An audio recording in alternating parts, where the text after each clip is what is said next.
Hey everyone, welcome back to the channel. We have here two of the greatest people on YouTube that are Mr. Skipper and Mr. AS Austrian Stacker. Welcome to the channel. Servus. And then we got all these other lovely great people in the chat. Thank you for joining us. And I don't know why there's advertisements coming up on the channel. I'm sorry about that. That must be a YouTube thing. We have Raymond Martinez and Blistering Barnacles. Nice to see you guys. Thank you for joining us today.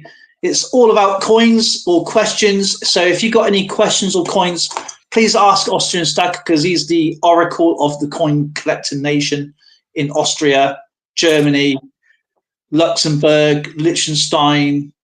He knows them all. England, everywhere. North Pole, South Pole. So I'll sit back and Austrian Stacker is going to answer everything. South Poland. It's North Poland, South Poland, Poland, Central Poland, pole dancing. You know, he can do it. And we have Hunter. Great to see you, my friend. How are you? Welcome to the chat. And today I want to show you some things. I'm pretty sure Austrian Stacker's got to show you some things, and Skipper's going to do some somersaults. So he's going to show you some things. Only joking. Unless he does it, then joke's on me. So yeah. I just got to do one thing. I just got to ask Skipper, how was Christmas and how was your twin brother doing? How is he doing? Is he resting up now? Well, no, he's gone back to work. He's making toys. He's back in the workshop, is he? Oh yeah, he's back at her again. And would you call it a holiday then? What's that? Would you call Christmas for Santa a holiday? No, Boxing Day. That's it. One day. Oh, right, Boxing Day. All right, okay. One day. One day. So we'll see him again very soon in this year. So I hope everyone's having a great 2025 so far. I know it's only been out like not even a week yet. So how is your 25 there, Austrian Stacker? How's it going so far? Not too bad. I cannot complain. So one more day off tomorrow and then back to work. But Christmas was very relaxing and peaceful, and I slept a lot, to be honest. not like Santa. Yeah, both you suffer from jet lag, as I guess, right? How do you think he gets his red nose? That's all. That's all the older, the older sauce going down there is. Oh no! Don't bring the hose out. I'm relaxing. So yeah, I'm going to show you some American coins. This is the way I collect my coins. I've been doing it for a very, very long time, and I swap and change all the time. I'm never going to keep like every country, so what I do, I use these books. I know people use posh books and stuff like that, but because I swap and change and I've got tons of stuff, and I do other collections as well, I do it like this.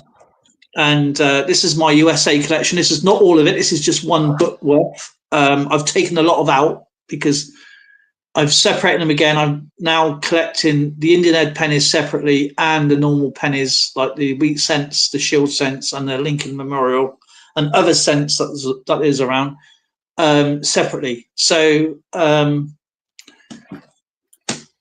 here is not all my Americans, as I said. This is just partly book because it's the lightest. And in here I love the 1908. I think that's this is the $50. So this is from Sheldon and Paisley. Daddy showed us a little while ago. Ooh. New Orleans Mint 1908. And what I do, I don't do it in denomination either. I actually put these into segments and I transfer it onto a computer so I know exactly what coin and which segment and book it's actually in. That's the way I collect my American stuff. Then anything that begins with A, B, C, D, and so on and so forth. EFG. EFG and all the stuff that's in between and at the end. So if I see this one gone missing, I know exactly where it is. And I've also got the values and stuff like that, but I don't give out values on my channel. because it's my own personal value, unless it's a gift, and I just don't put a value to it at all. I just put a G there, and I also put an S. G is for gifted, the channel name, and then I know it's silver as well. So I know it's got that. I've got my peace dollar, the colorized American $half, Sacagaweas, the $quarter there, more $half, and it goes all the way through. So still got a lot to do. I don't know why that one's falling out. But everything is recorded on computer and also in a book, because I like to write my books that come out of there. That's because I was using it the other day and I didn't put it in. I had to put it back in here. There we go. So this is where I do my American stuff anyway.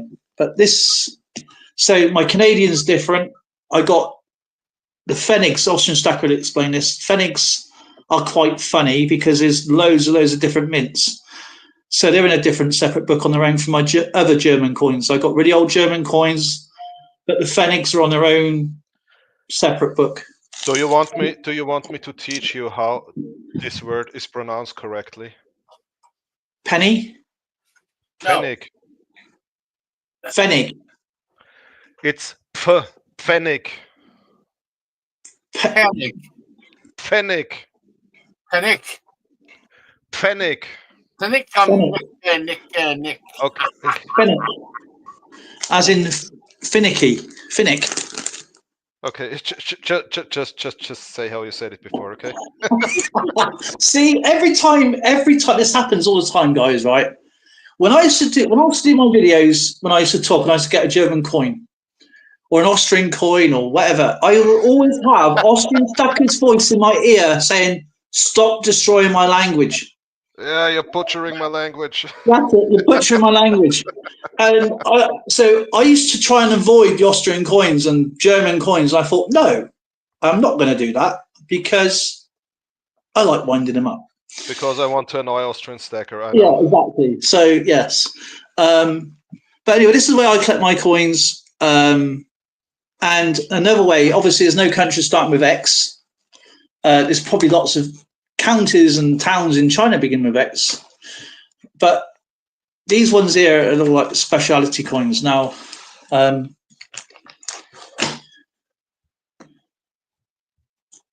these are all Roman. Got Roman there as well. It's just there, certified Roman. Jetons, Roman. It's all bits and bobs. I've taken a coin out of there today to do something with it, so it's out there. These were going to be if you notice the old British pennies, that's what they were going to be replaced with, but it never took off. Errors, more Roman stuff.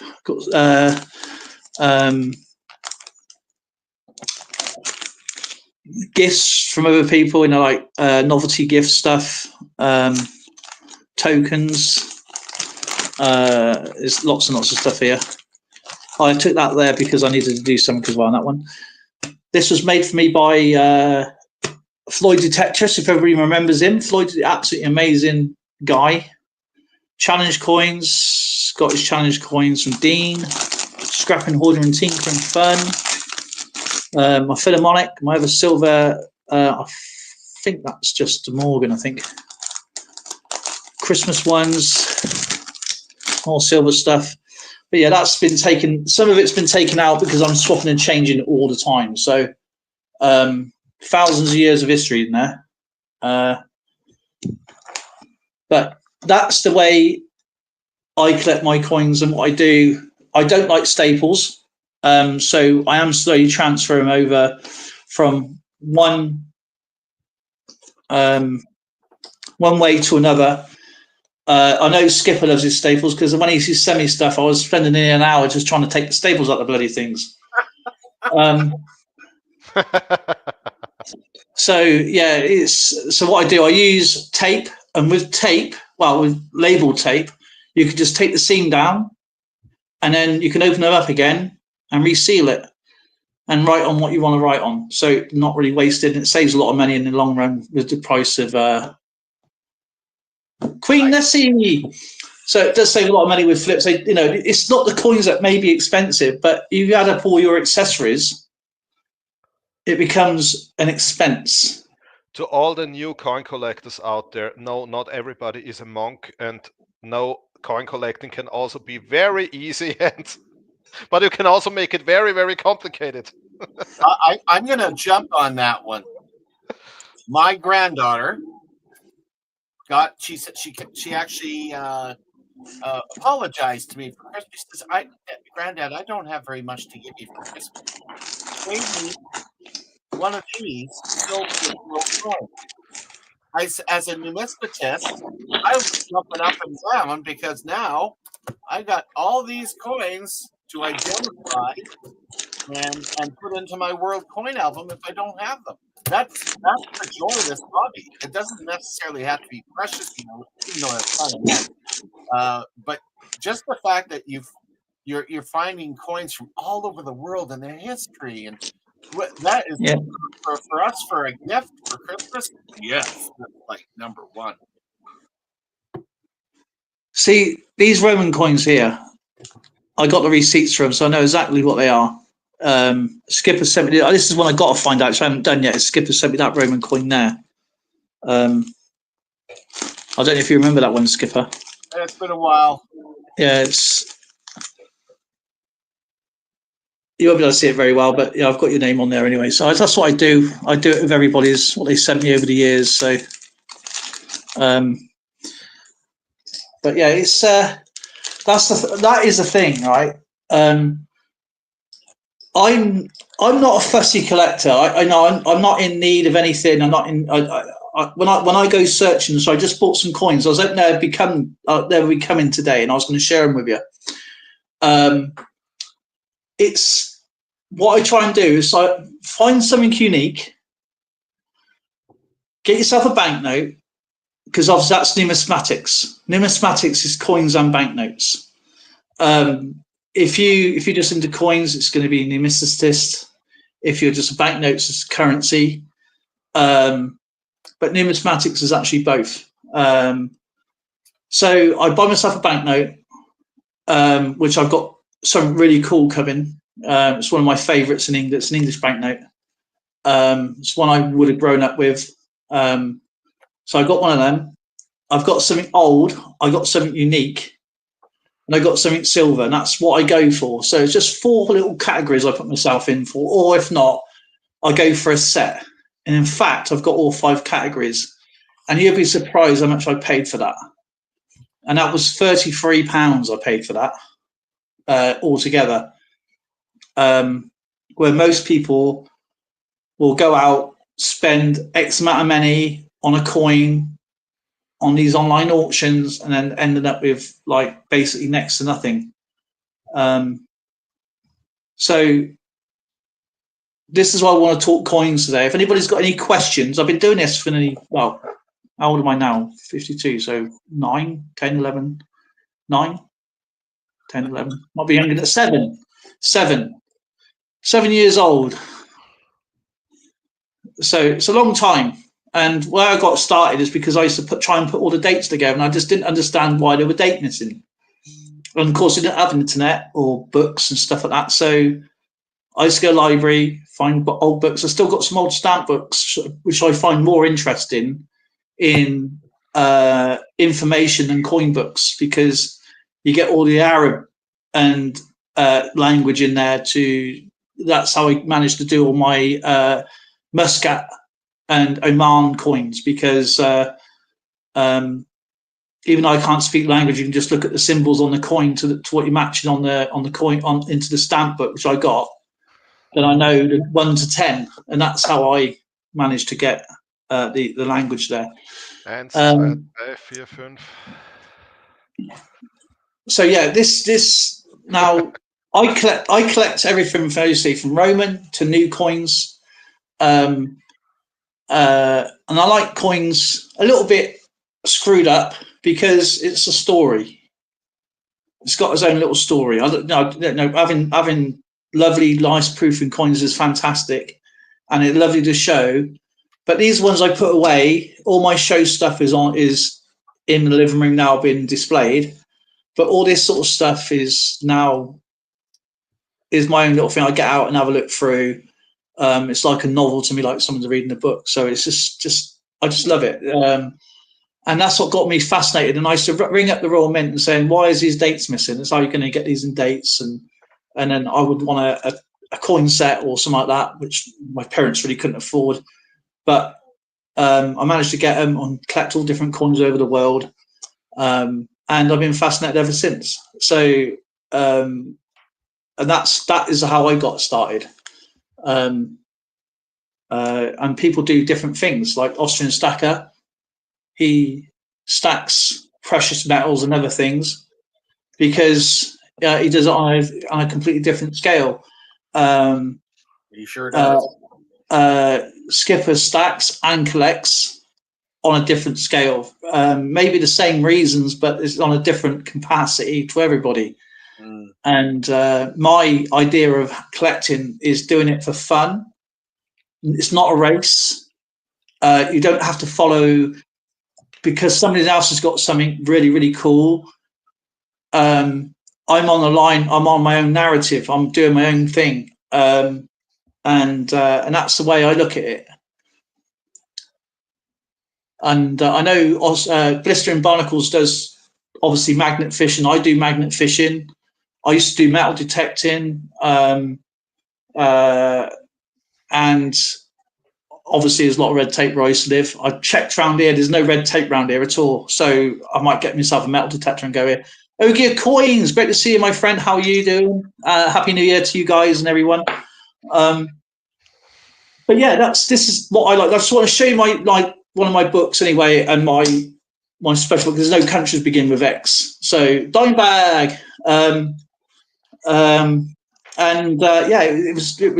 it's. I just find it fascinating and fun, and seeing what other people have got on YouTube, and what their experiences are and how they got it. So.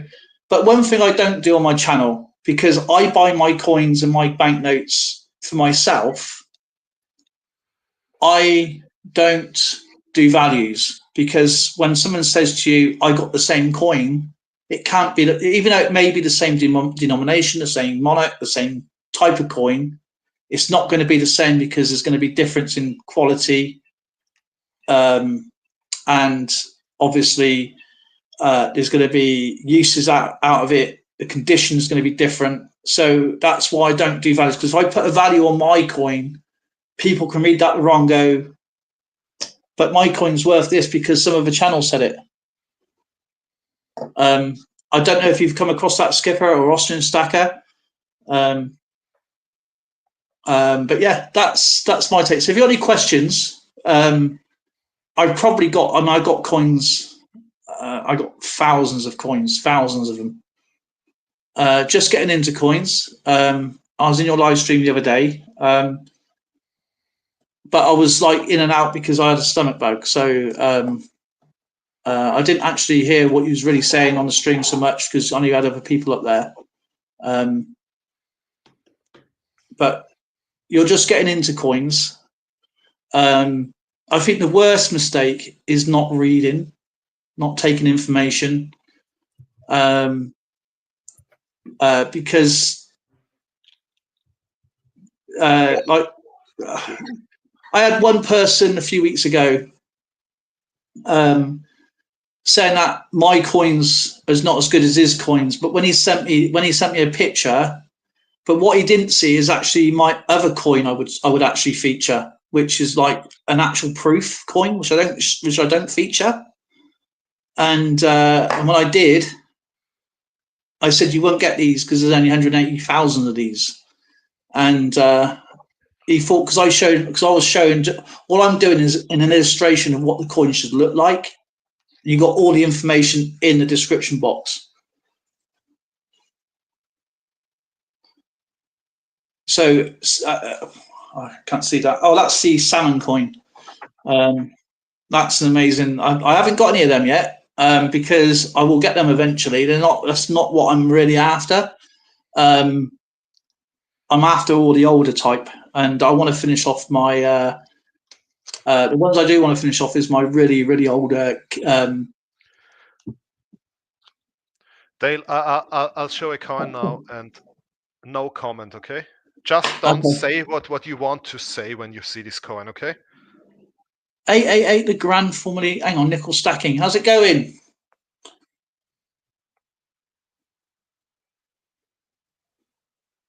The Churchill crown.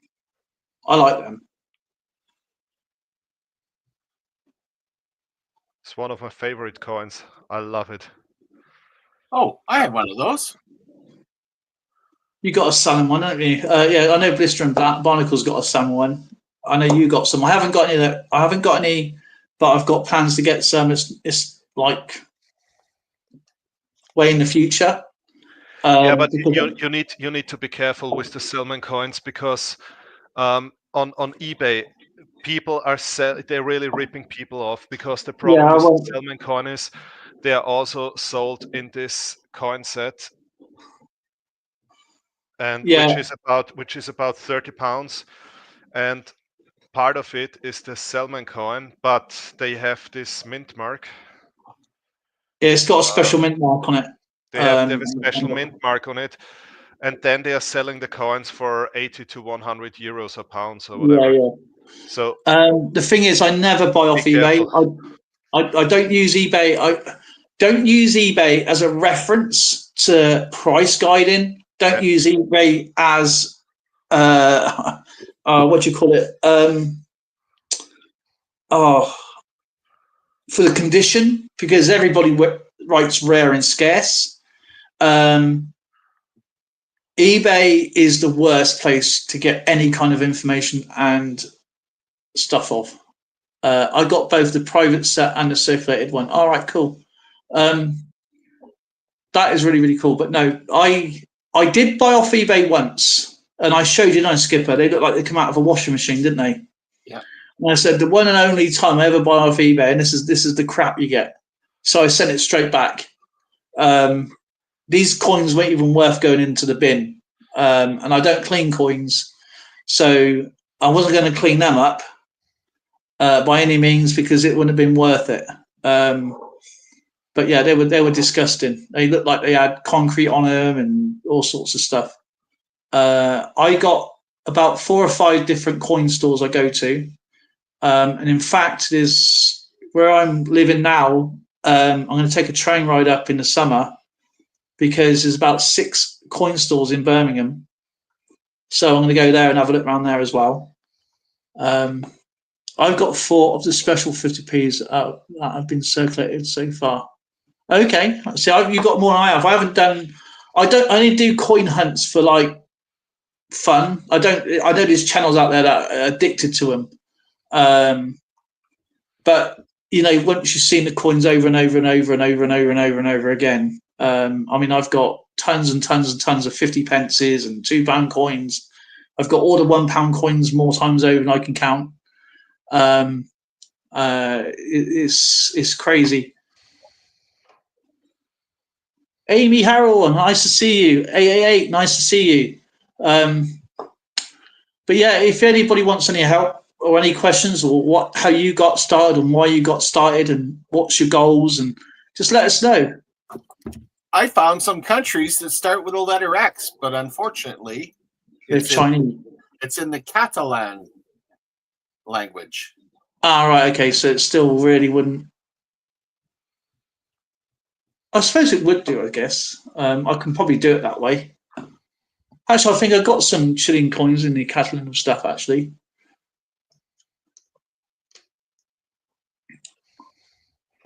I must check. But yeah, everything. If you want to look at one of my videos, I'm just illustrating. I used to talk about my coins and stuff like that, and what's on there, and what you should look for and stuff. But all the information's in the description box. But yeah, it's that's the way I collect my stuff now. Is I find it more easier to store, because if you've got 160 odd countries and then some. Whooping John in the house. Oh my God! There's a guy from the past. Back to the Future. Of course he can come up. We've got us here from Jeep and John, haven't we?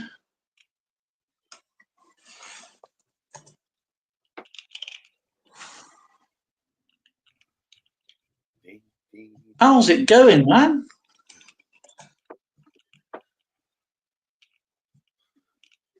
This guy is a legend in the community. Of course, he's driving a Jeep, so. Yeah.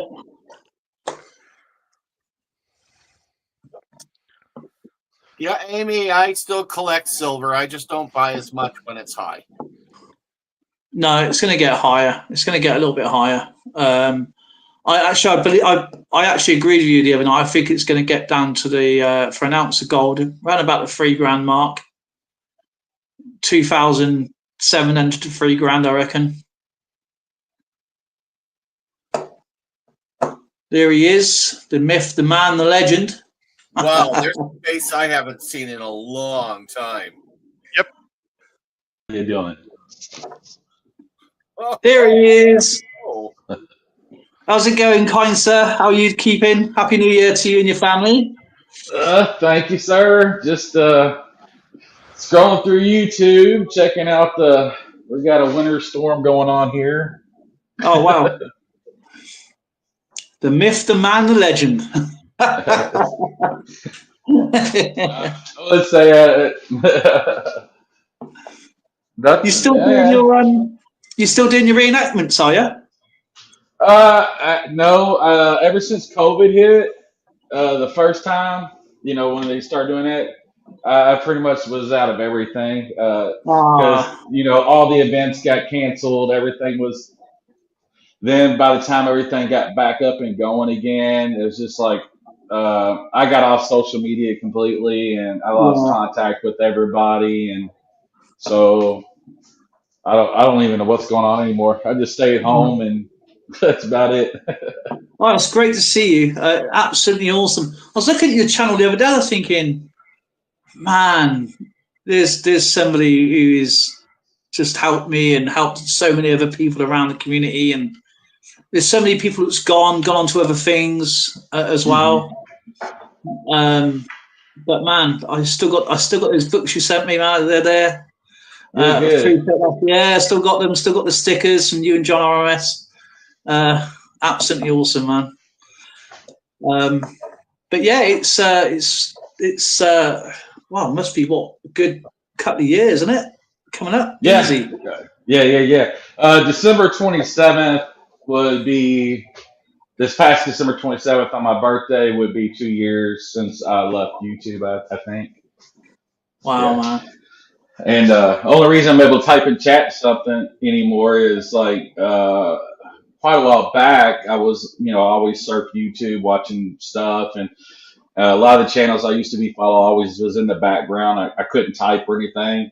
Somehow YouTube brought my channel back, or where I can type, but I have no videos or anything like that because I deleted everything. Yeah. So I don't know how it came back, but it is. But I don't have no videos or anything like that. So I'm like, well, at least I could type in chat, say hi to people again. Yeah, that's pretty cool. I have issues trying to type to comments. I was trying to type to Vista and Barnacles the other day because he was showing me a multi-coin, because I did a multi-coin. And it would type and it would just disappear. And then I tried it with Austrian Stacker. And I typed something to it because he was showing some gold, like hexagon coins. Really, really big coins. And I was trying to type.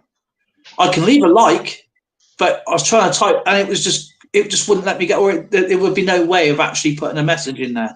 Well, the reason for that is because you didn't have a high enough belt. Now, if you had a black belt in that martial art, it's called typing. Yeah, typing.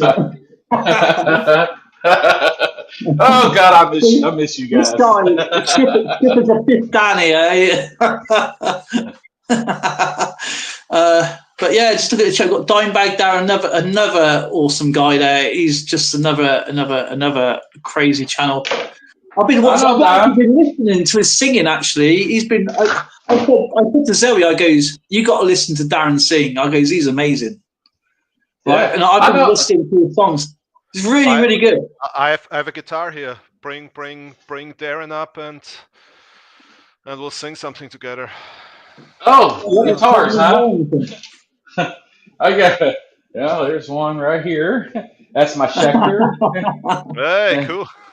And I got another one right here, and my amp, and my foot pedal, and got my mic stand hooked up, and my soundboard. I've just one guitar here in my office. The other ones are downstairs in the living room on a rack. I think I got I got a total of 5 guitars laying around the house. No, do you know what? Actually, I can't also sing the have same 5 way. guitars in the house and 1 banjo. But I'm not really good in playing banjo. I just try to learn how to play a banjo. Hey, dude, banjo is awesome. I'm actually gonna borrow my dad's mandolin myself and start doing some stuff because of my soundboard and stuff like that. I really like it. I can actually hook an SD card and do my own loops. So even with my foot pedal, I can do loops and everything like that too now. So I could do my whole own thing. So I can do acoustic, I can do electric, I can do like some mandolin, and I That's can cool. add drum and bass because I've been eyeballing electric drum sets. Wow, man. I can't play a musical instrument to save my life. I did try. I actually got through almost one song because I couldn't use my right side. Hey, man. I could, because I had an operation, so I couldn't use on my right side. So I started learning to play the guitar.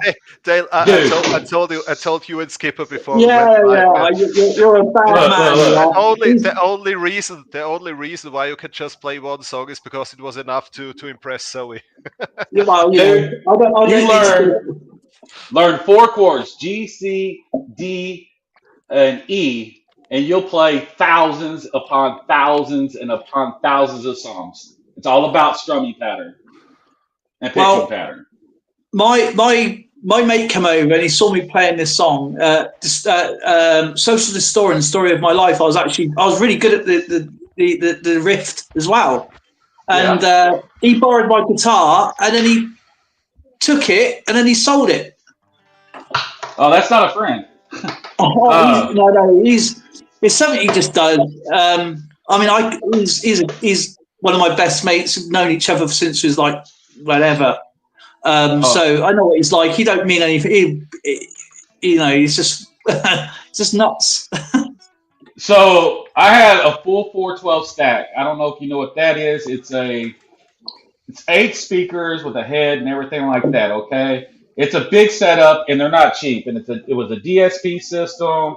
My friend's band was going to be playing a show, and their lead guitarist, his amp broke. So I said, hey, he called me up and he's like, hey man, can I borrow your setup? I was like, yeah, no problem. Just make sure I get it back. Well, needless to say, that was like I don't know how many years ago, and I've never seen it again. But it was a full 412 stack because I played shows. I played music. Believe it or not, I did gospel music.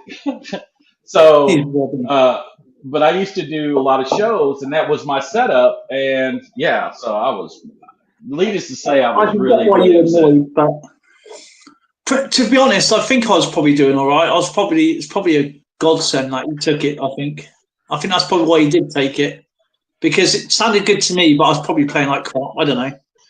Dude, it's just you just stick with it, man. It's just like me. I can't play acoustic anymore because my hands hurt so bad. That's why I went to electric now. It's a lot easier to. Is it the ice coming now? We're getting bad storms here, guys. We have the same today. We couldn't leave our house actually because we could not even drive out of the carport with the car because we had 2 centimeters of ice in our whole driveway, and I did not manage to get rid of it. So we got probably about 8 to 9 inches of snow right now, and now we're going to be getting sleet, then freezing rain. So we're supposed to get like a half an inch of ice. That's the worst. Is sleeping at ice. Is that over the snow? Well, you know what? I got a Jeep, so I can go anywhere. If I run off the road, I'm just having fun. That's the way I look at it. They call that a happy accident, right? Hey, I used I used to love weather like this. I'd go make money at this. Do you still got your Jeep, have you? No, I still got it. That's an awesome Jeep, that is. I still got it. It's covered in snow right now. I don't even want to walk outside. So I didn't put it in the garage last night because I got so much stuff in my garage. I didn't pull it in. I knew I should have. So she's covered right now. There it is. Here's the jalopy there. Look. Yeah. So. Jeep. Yeah, I still got it. I remember your channel banner with a Jeep on it. Yeah, they're still on there. It's like, but now I've done since I've been gone, man. I've done some traveling. I went to Japan. I went to the Philippines.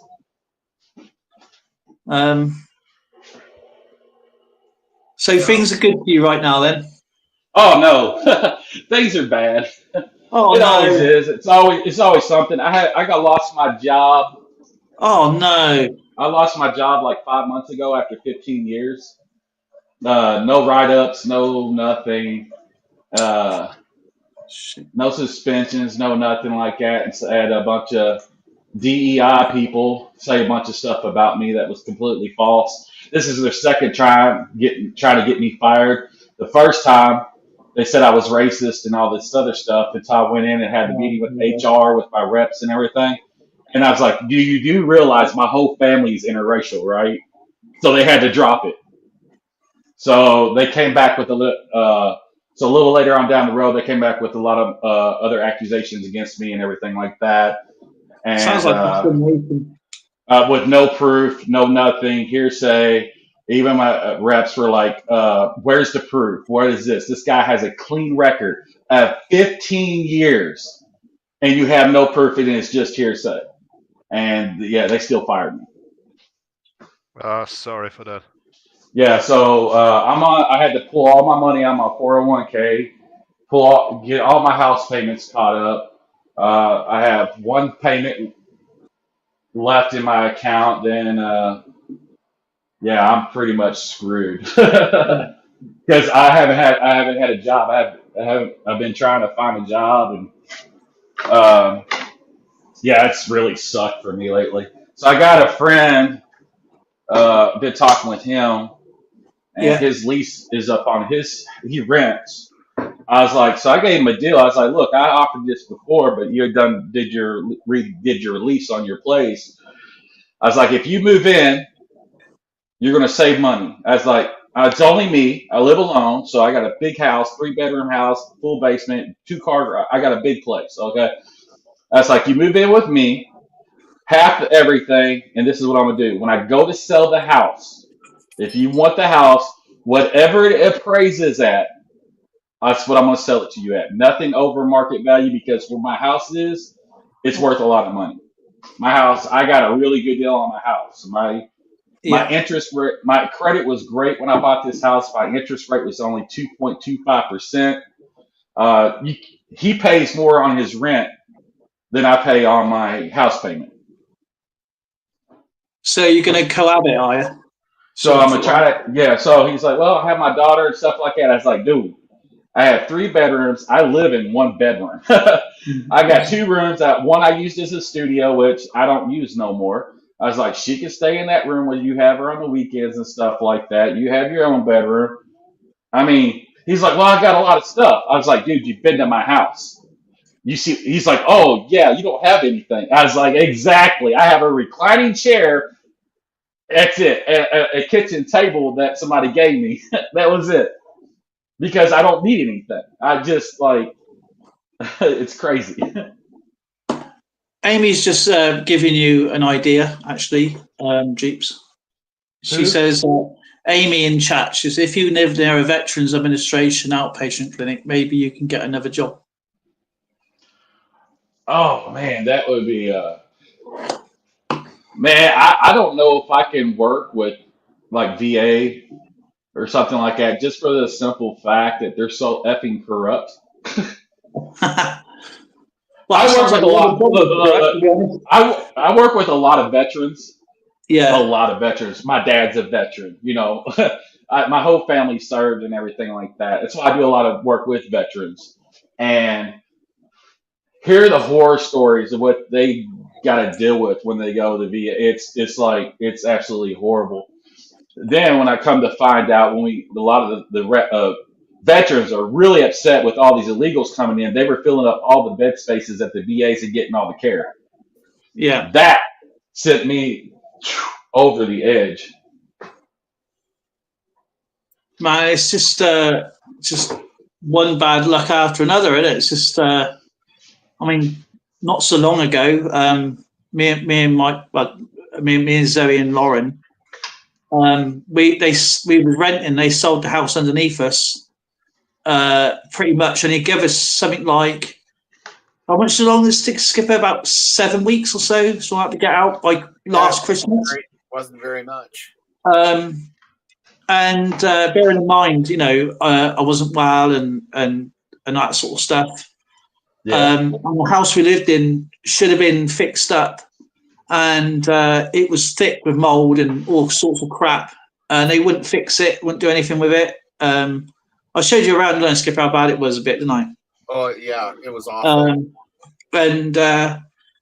So we've actually moved now. So it's taken us over a year to move to find this place. So we moved completely out of a different county. And I've been living in my own town for 52 years. So wow. This is a culture shock to live up where I am now. Yeah. And love it. It's like a retirement home. It really is. And we only had this place because my partner's son lives in one district, the county. Yeah. And but our council refused to help anybody. Refused. They said, no, you're not going to get nothing for these 4 or 5 years. That's right. So what they've done is literally got one council to substitute us, so they can house us in a different county. Because each council, unless you know somebody or got a family live there for more than 5 years, they will not help you. They will not let you move out of that, unless it's private, of course. Yeah. Like you move in privately or you've got your own home, you can go anywhere you like, providing you got work, of course. Because I don't work in a physical building as such, because I still get paid from work, but I don't actually work in a physical building. Yeah. We were trying places in Scotland, Wales, all around England. And I used to say, we got to travel miles. So is there any chance it's going to go? Oh, yeah. Of course, we would go. And then they refused us. So it was dire straits, literally really badly dire straits. Even the hospital tried writing a letter, but they just dismissed it. It was pretty touch and go. I was ready to sell all my collection, everything, just sell it, and hopefully try and get something little, Yeah. And do it that way. But luckily, we had a phone call one day out of the blue saying, "Oh," but it took us. We had this place set out in July. And we never moved in until the end of September, say October. And I've had to do the whole process before winter, which was, and we live in the middle of nowhere. So the nearest town is nearly 20 miles away. So it was a night. We didn't know anywhere. We didn't know where to go, where to buy stuff. So it was touch, and a lot of it was waiting around for everything. We had to get all new carpets in. I painted the place, fixed some of the walls up. It was just. I would do a wall and I would just collapse. I would literally collapse for 2 or 3 hours because I was in so much pain, and do another one, collapse, and it was a frigging nightmare. But it was a good nightmare because now we're kind of stable now. The sort of getting there. We've just got the hallway to finish, Yeah. And then now we've done all the work. They're putting in new windows and a new front door in. So yeah, but that was it was literally pure luck than judgment. But yeah, it's terrible. It really is. We couldn't even afford. We couldn't even afford bread, man. I tell you, it's horrible. It was nice. I thought, you know what, it was half a heartbeat away of me going, right, I'm going to go down, just whatever I get for it, I get for it. I'm not going to go for it. I can't go for everything. And I knew I got everything on computer and on paper, so I know exactly what everything's worth. Yeah. And boom, to sell a lot. It was just nuts. It was anxiety, stress. I mean, I tried keeping a level head. Zoe was, yeah, it was bad, man. But you know, sometimes you got to go through the crap before you get something better, right? Sorry, yeah, listening very intently. Sorry to jump in here. I work very, very closely with the Operational Stress Injury Support Group here at CFB Edmonton. I also deal with the Veterans Association Food Bank, the Legion, the whole 9 yards. VA, whether it's US or Canada, has always been notorious not to volunteer information to anybody. They don't want to put out the money. They just don't. So you have to start accumulating contacts in different organizations that'll help you. You guys in the States, I feel for you, because our Veterans Association Food Bank here is a one-stop shop to help every veteran, whether they need a house, they need a water heater, they need to have their emergency surgery for their service dog, and supply food every month and money to go shopping at Walmart or whatever. They've got everything, and they meet up with every other agency. It's like the hub of a wheel. Yeah. Other veteran organizations that pool and meet up and share information, and then they actually printed off a document for me to help other people. But you guys, I get frustrated listening to what you guys go through in the U.S. because, like, you have the VHA. They're great for well, hold on 1 second, real fast. I'm not a veteran. I know just that. to get that clear. Okay. I don't want nobody thinking that I'm a veteran and I serve. That's like, no. I'm just really passionate about that because my whole family is military. Exactly. The person I really looked up to was my uncle. He was military, and that he was my idol growing up. Okay, so and when he took his life, you know, I'm a big supporter of 22 a day. A lot of people don't know about that. I'm a huge supporter of VA Rep. You talk about homes and stuff like that. It's a great organization. Oh my God. Yeah. No, I caught that you're a family member, and of course it affects everybody in the family when they're going through that. But I wish I could help you more. I'm on the other side of the border, so there's not a lot I can do. But keep searching, dig out every bit of information, and thank you very much for helping the veterans. That's that's a tough go. You know, that's the reason I bought my Jeep. By the way, I do. So I bought my Jeep because I do events for veterans, like Jeep rides. There's a group that they do at a horse park down here. Help vets with PSTDS, or I can't even talk right now. So we'll take them on off-road trips in the Jeeps and stuff like that, and I'll let them drive mine. Like I said, I mean, like it's like I said, what I had to deal with losing my uncle and like taking his own life. It's like I don't want to see any. I don't want to see any other vet as like, because you know how stubborn they can be too. You know, I don't need help or anything like that. It's like, man, we here for you no matter what. You know what I'm saying? So it's heartbreaking. Yeah, appreciate the work you're doing, brother. Does anybody get any stupid advertisements coming up on your feed? Because they're doing my head in. They do. What kind of? They do. What's the goal? I'm thinking about saying goals. I mean, I don't know what that is. What's a goal? I don't know. I just know that YouTube be throwing on live streams, people throwing commercials during people's live streams and stuff now, which I hate. Oh, the advertisement's gone crazy. It's like I was watching something the other day, really interesting, some history thing, and it was like a 45-minute advertisement. Yeah, and the sad thing is, even if you buy YouTube Premium now to get rid of commercials, you still get commercials. Yeah, you still get commercials. Yeah. So it's like, what's the point? It's crazy. Sorry about that, guy. If you're getting ads, I put the monetization on afterwards. So because it's just what I do, I can't be bothered to go for the rigmarole of everything.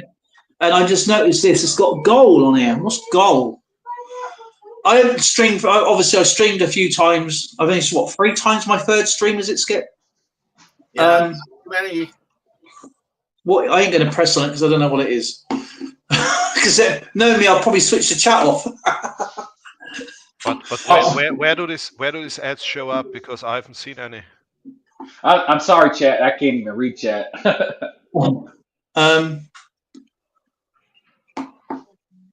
So what are you doing? So you're not doing coins anymore? What did you do with your stuff? Well, I struck up a deal with somebody, and it's just a long story. We'll just say that it took a long time to get my money, and I still did not get it all. And this is a person, I've dealt with tens and thousands of dollars with, and since I'm off YouTube no more, I guess I was an easier target. I guess I don't know. Because there was one set that I loved of yours, so I would have loved to get. It was that 1992 set. Because you were selling your sets so cheap, I told you about them. Oh, dude, look. My mentality on my auctions and the things that I did is a profit's a profit.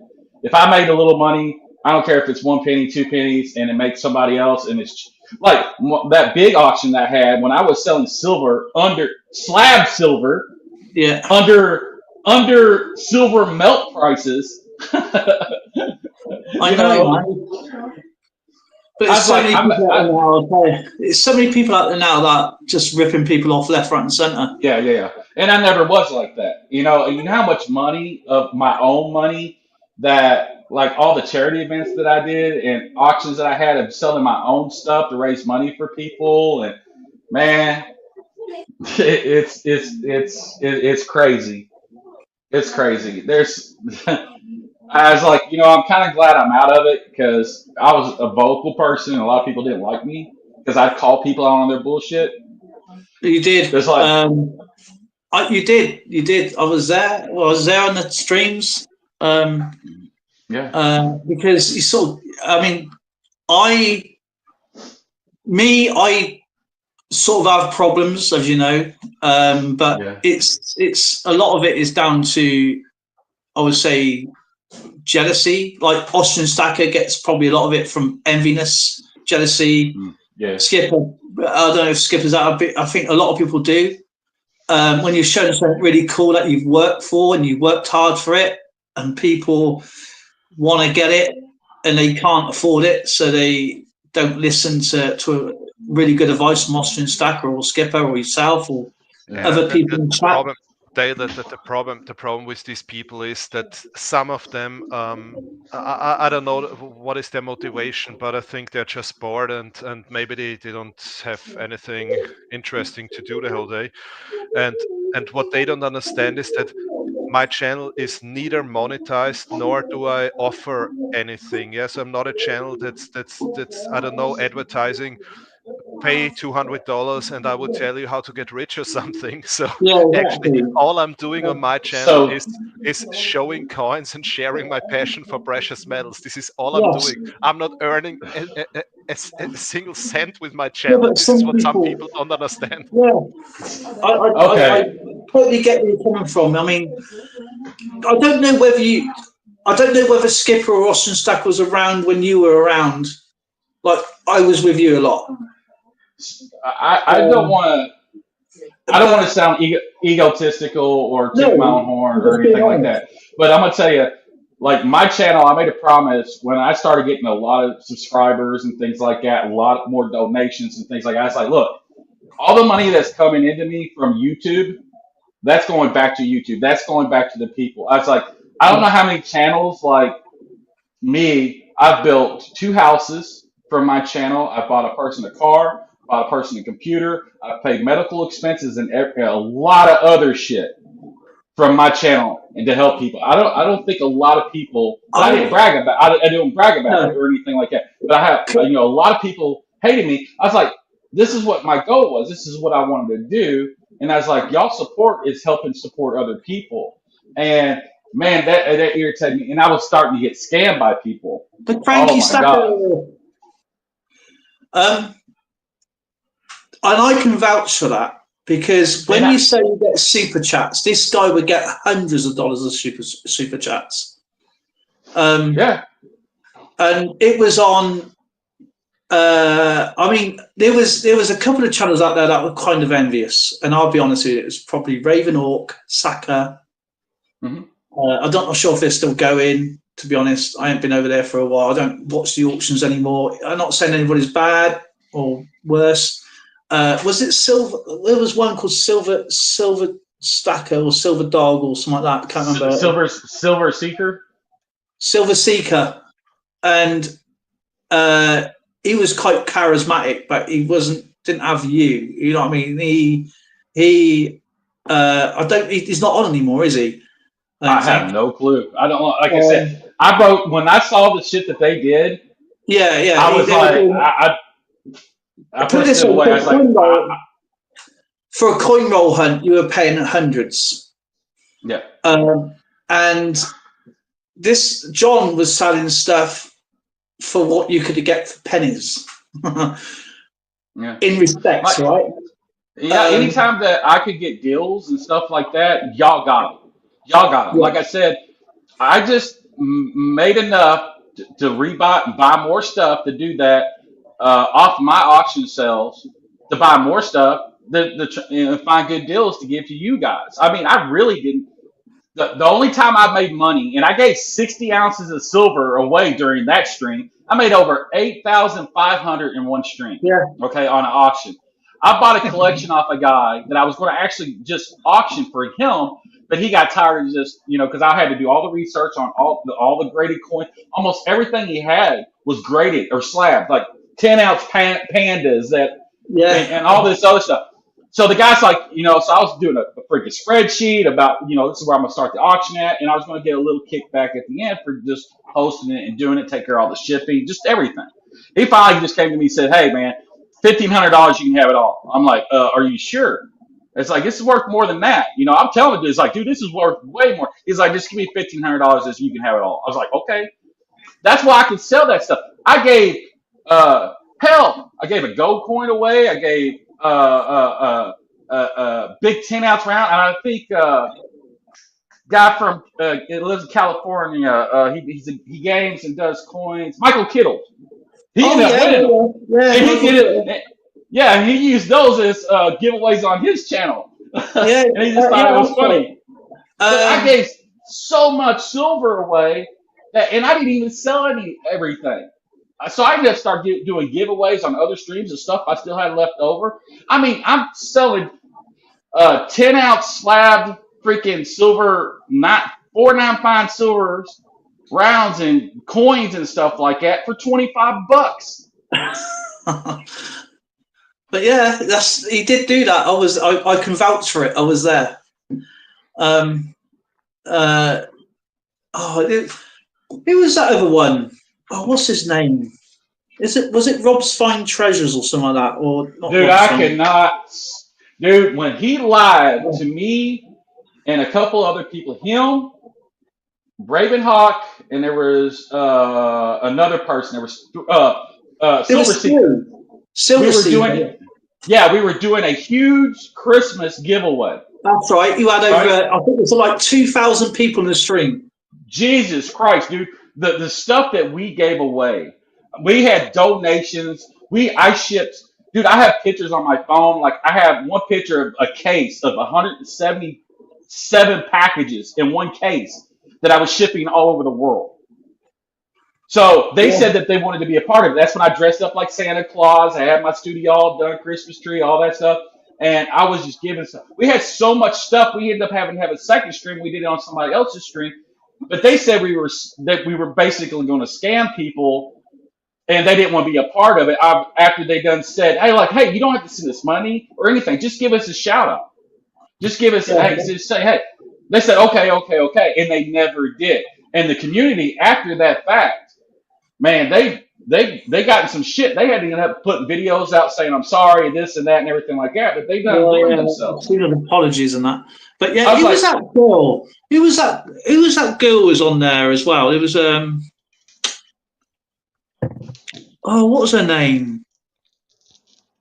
She didn't last very long. She was a Silver Seeker. I don't even know. Oh, what is it? She did her own channel, but she was with Silver Seeker a lot. What? You're not thinking of Jessica, are you? No. This is I'm talking. These are big channels. What was her name? Nicole? No, I'm thinking of her channel. I think I've got a channel sticker actually. No, these are nice people. These are really cool people. Damn it, man. Look, I understand that these channels are about making money. All you have to do is do the math. They are now.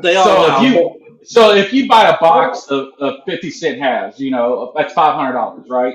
Yeah. And you're selling rolls for this much, and then you ain't getting nothing in rolls. Look at the profit margin you're making off a box. Well, you can make a 100% markup, couldn't you? So, and I understood that. It's just like buying a scratch off, though. You might get a roll that's just, when you find boxes with enders and stuff like that. Man, Did I tell you what happened? Do you remember mobile coins? Yeah, I know mobile. I just visited his channel yesterday. Oh, did you? All right. Did you? Like, I remember you buying a box off of him. Yep. Right. You used to buy between you and Sheldon and a few others used to buy boxes. Right. I think it was what's his name, Mr. Kimball. I used to call him George Kimball. George Kimball. That's it. George Kimball. Right. And they didn't win anything. Right. And George and mobile coins always had this 4 or 5 free ones. Mm-hmm. And I always put stickers and Sheldon didn't win anything. I don't think you won anything. Mm-hmm. And I goes, I know what I do. I use my credits. So I used to get credits in history. I don't know if you're still doing that, right? But I went. Yeah. I goes, I'll have a couple of rolls. Yeah. Mm-hmm. I still got them today in here. I got a Walker, 2 Benjis, and something else. A couple of NIFCs, I think you call it. Out of a free roll, when you guys spent hundreds of dollars. Like I said, my thing was supporting him because I really liked him. He gave you packs and all this other stuff like that. Like Big Flip, love Big Flip. Big Flip should be way bigger than he is. I'm sorry, Big Flip should be huge. He's the only person when I was doing the West Point quarters, right? Yeah. He's the only person because I respected him so much. He reached out to me. This would be huge for my channel. I was like, all right. He gave me $500. I shipped him a whole box of quarters, unopened, and they were packed full of West Points. Okay, because I was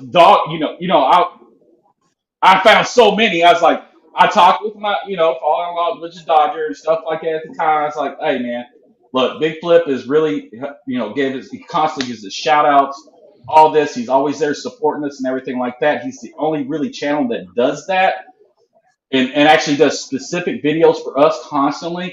So I was like, let's just do this. He's paying us the $500, so it's not like we're just giving him $500. And we've got so many.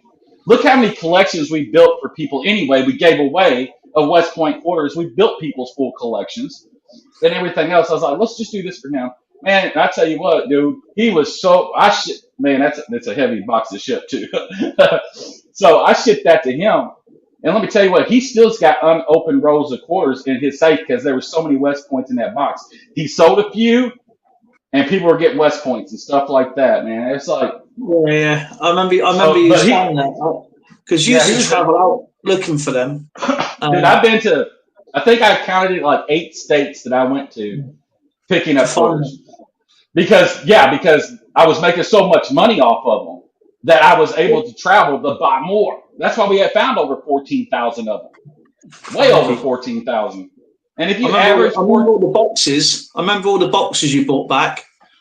Because... today, now, since you've been back, the community is dwindled down so small. It is crazy how small. I'm thankful for Austrian Stacker and Skipper and Blistering. Tanifer comes back, and a load more others that come in, and we've got some new people as well. And I met new friends as well. It's just it was a point last year. I was just going to do something else because there was just no point. And there was so many auctions because they started off doing like normal coin videos. You thought, oh, that's really interesting. I'm going to write that down and see how much I can get that for, whatever that was. Yeah, and then suddenly they all turned into auctioneers, experts, and graders. And I never claimed to be, and I told them. I've learned a lot by dealing with the West Point quarters.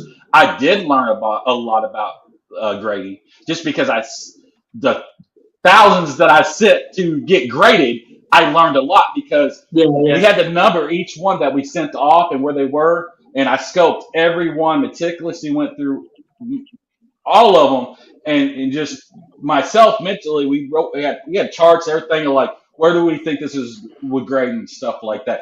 I still got an MS67 West Point quarter, MS67 circulated quarter, wow. MS67 worth $3,000 sitting in my office. Yeah, easy. BBA, are you in drama? Hang on a minute, Austrian Stacker. No, so I'm using my phone, so I've got to go over to chat. Tanifer, likes and shares. I just replied to BBA because BBA said I'm loyal, and he is definitely. And what I really have to say is, he's everywhere. He is such a great support. Yeah, he's and I had to mention this because there are some people. The last month is very bit strange. Yeah, there are a lot of new people who appear in all live stream chats and in all the comment sections of all channels and so on. And wherever they go, they just go there for drama. Yeah, to find something you said in a video and to refer to things which is ridiculous, yeah. So they're just there for the drama, yeah. And BBA is literally one of the people who is just supporting, nothing else but support. It's just good mood and support, yeah. Thank you, BBA. See, we need more people like you. And I love that you're using the word supporters versus a lot of channels will use the word followers. Yeah, that's stupid. Yeah. That's a huge freaking difference, and that gets on my nerves. So I was like, "Oh, you're a god? You're a cult leader? These are not followers; these are supporters. They can go just like some even call them fans, which is even worse." Oh my god! No, but followers to me is just like, what are you, a god?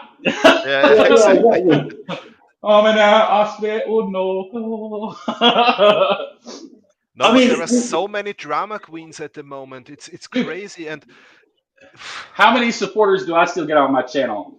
I forgot to look the other day. Somebody said I still got over 4,000 on my channel. You've got a lot of athletes on your channel, don't you? Athletic supporters. No, a lot of my channel's international. See, I met coin collectors from it went over his head. Athletics. Yeah.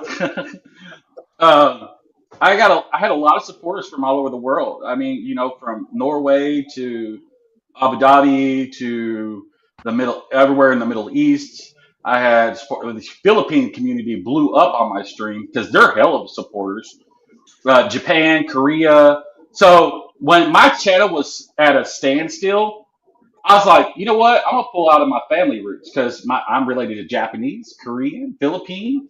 I have a lot of friends in UK, like Ace Bullion. You know, John over there. I He's a love him to great guy. death. Ace Yeah, Bullion is a great guy. he's phenomenal. Love the dude. I got a 10-ounce bar. Hold on, I'm gonna go find it that he sent me as a Christmas present. Christensen's got something in there. He wants you to send him your email address. Hi, Scott. How's it going, my friend? Yes. I'll write it in. Hang on a second. Sorry about that, my friend. Oh, no, it's not. Hang on a minute. There you go. Is my email address, my friend. Thank you. And thank you so much for supporting us, by the way. I do appreciate that. It's nice to catch up with Jeep and John. I haven't spoken to him for over 2 years. Yeah, we had a lot of fun together for the 3 years that I came on back onto YouTube. Because I've been doing this. This channel's 5 years, but I've been doing this YouTube for a long time. But I went off for a while, come back, and caught up with Jeep and John, and then he left for 2 years. Yeah. And I was having a hard time when I lost Amy, which a lot of people knew as misplaced Supergirl. Yeah, dude, it was bad for me. She was just a phenomenal human being. But this is the type of person Ace Bullion is. I got his card right here. Sorry, right? Yeah. This is it says gift on it, but right here. Oh, it's already tarnishing beautifully. Oh my God, it's beautiful. So, but the serial number on this is A0001. 2. Oh, 1. I thought you kept the first one. You had the second one. He gave me his very first assayed. Dude, that just shows you, right? I mean, the dude is. I got goosebumps, man. I love the man. He is such a sweetheart. You talk about military vet. I mean, he's just phenomenal. So I haven't seen him for a little while because he went off for a little while, didn't he? Come back.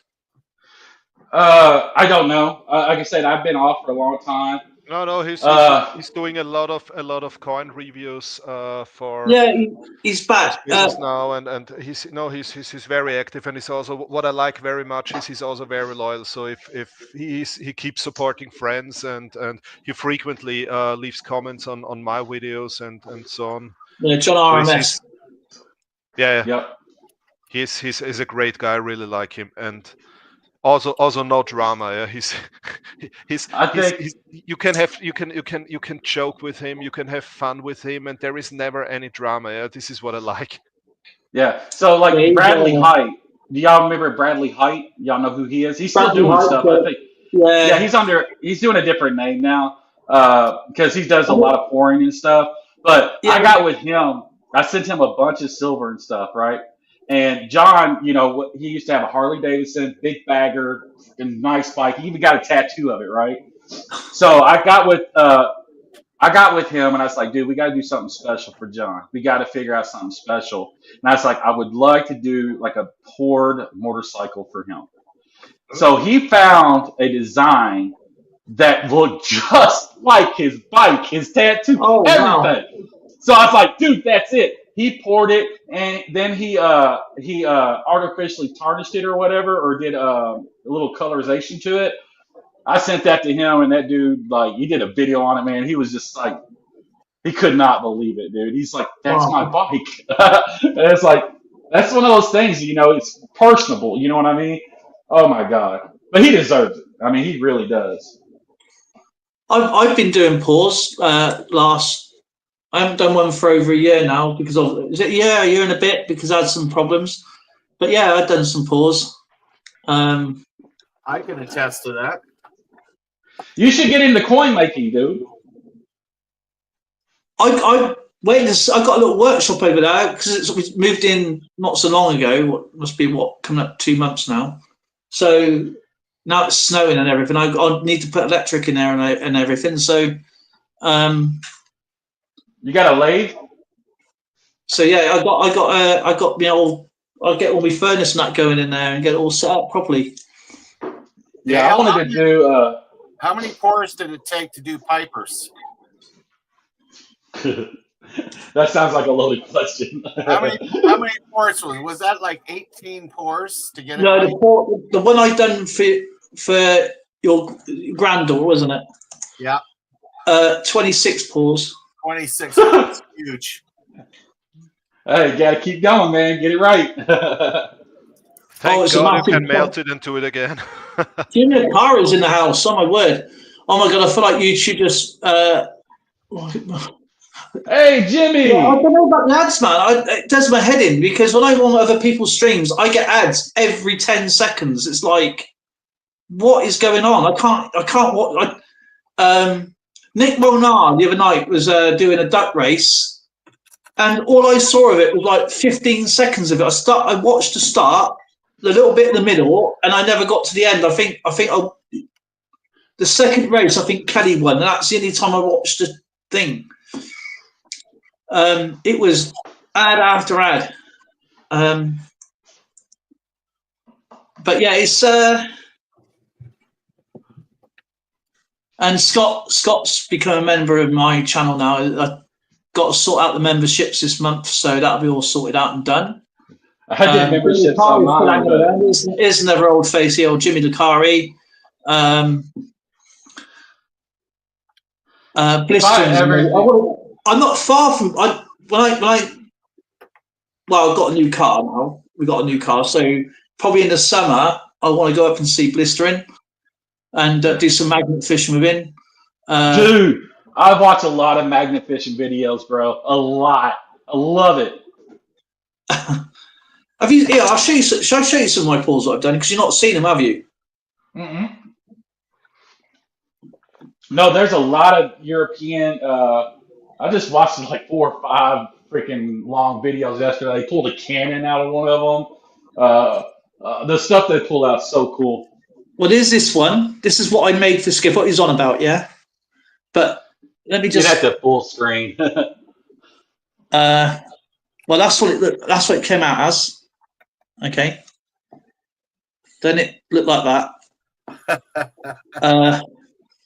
Oh, hang on a minute. And after the cleanup, it was like that.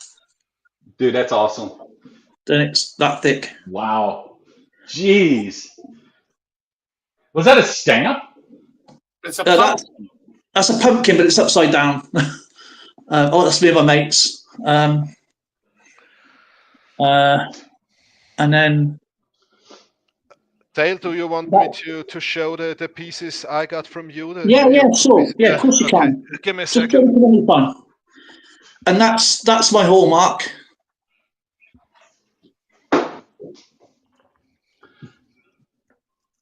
Wow. The packaging was impressive too. Oh, that's the actual hallmark in it. That is the Platinum Jubilee to the Queen.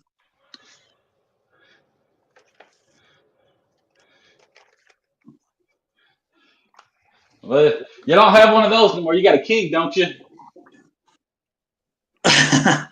What else is it? In a second. You know, when the Queen had visited my state where I live at more states than anywhere else in America. I can't remember where you live now. I live. She's a big horse lover. Of course, I live in Kentucky. Oh, of course. The bluegrass capital. Yeah, the bluegrass capital. Yeah. So she's been to the Kentucky Derby, and we're known for our thoroughbreds and our horses. That is so cool, man. Yeah, she loved her horses, man. She's nuts on her horses. Yeah. No, that's a pumpkin. Now, don't you have a king? Don't you have a king that married a horse? Yeah.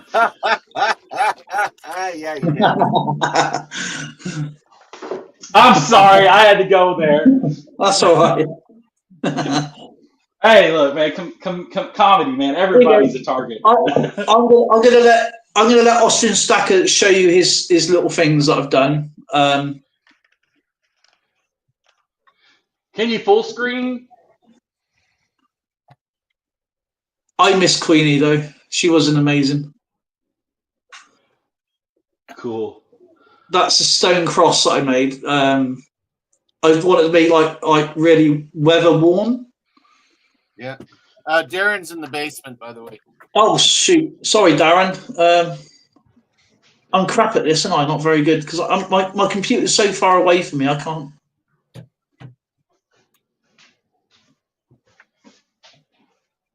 I hope that works. Please work. Please work. It's No rush, gentlemen. I'm all fine. I know this guy. I figured it'd be a while before you let the riffraff in the back door. Fair enough. No, anybody can come up. So anybody's welcome up. The guy with the radio speaker voice. Well, I often don't have anything to contribute. I'm just another face enjoying the presentation, but John's here and he's pretty, so I thought I'd get up because I'm pretty too. As pretty as John. Beautiful seeing you as always, John. Thanks for coming up. Yeah. I know you lurk. I'm everywhere. Like I said, I follow a lot of your guys' channels for a long time, and I just was always in the background, and I couldn't do anything. I couldn't say anything. But a lot of people that I really respected, I thought were really good people, not drama queens and all that good stuff. I gave my support too. I kept that. Do you know what? All that rigmarole and shenanigans and crap. I just had enough. I got better things to worry about. I tell you, one of the craziest YouTube stories I got though is I had a guy who used to come to my streams all the time. Who was a knife maker, wonderful, wonderful dude. He was always telling me about this Jeep knife, and I was like, man, I'd love to see it. He sent me a video. I was like, really cool, really cool. Well, he ended up passing away. Okay, and I was like, because I've asked him, I was like, where's he been at? Finally, somebody reached out, emailed me, and it was actually was it Trucking for Silver? I don't think it was Trucking for Silver. International Silver. Not international. I can't remember right offhand. It's been so long ago. But Joe Durbin reached out to me and said, hey, emailed me. He's like, look, I'd have to dig up the email, say such and such passed away. That's why we haven't seen him. And by the way, he left you something in his will. I was like, what? So I was like, why would somebody? I mean, I'm just on here to entertain, help people as much as I can. And they left me two things. One he had custom made a knife for Misplaced Supergirl, which obviously passed away, and everything like that. So I was really heartbroken, but I'll show you this, that it was made for me. And I have it next to my bed, believe it or not. I keep it next. And let me go grab it. Everything he did was just custom. It was just amazing.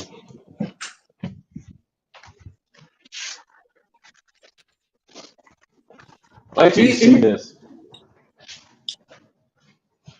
Can you get on to or just leave that to JJ a minute? We go on to Austrian Stacker. Oh, nice. So this is the box, the custom box, right? Cool. So you open it up. Then inside it's got a cutout for it. Then here's the custom made sheet.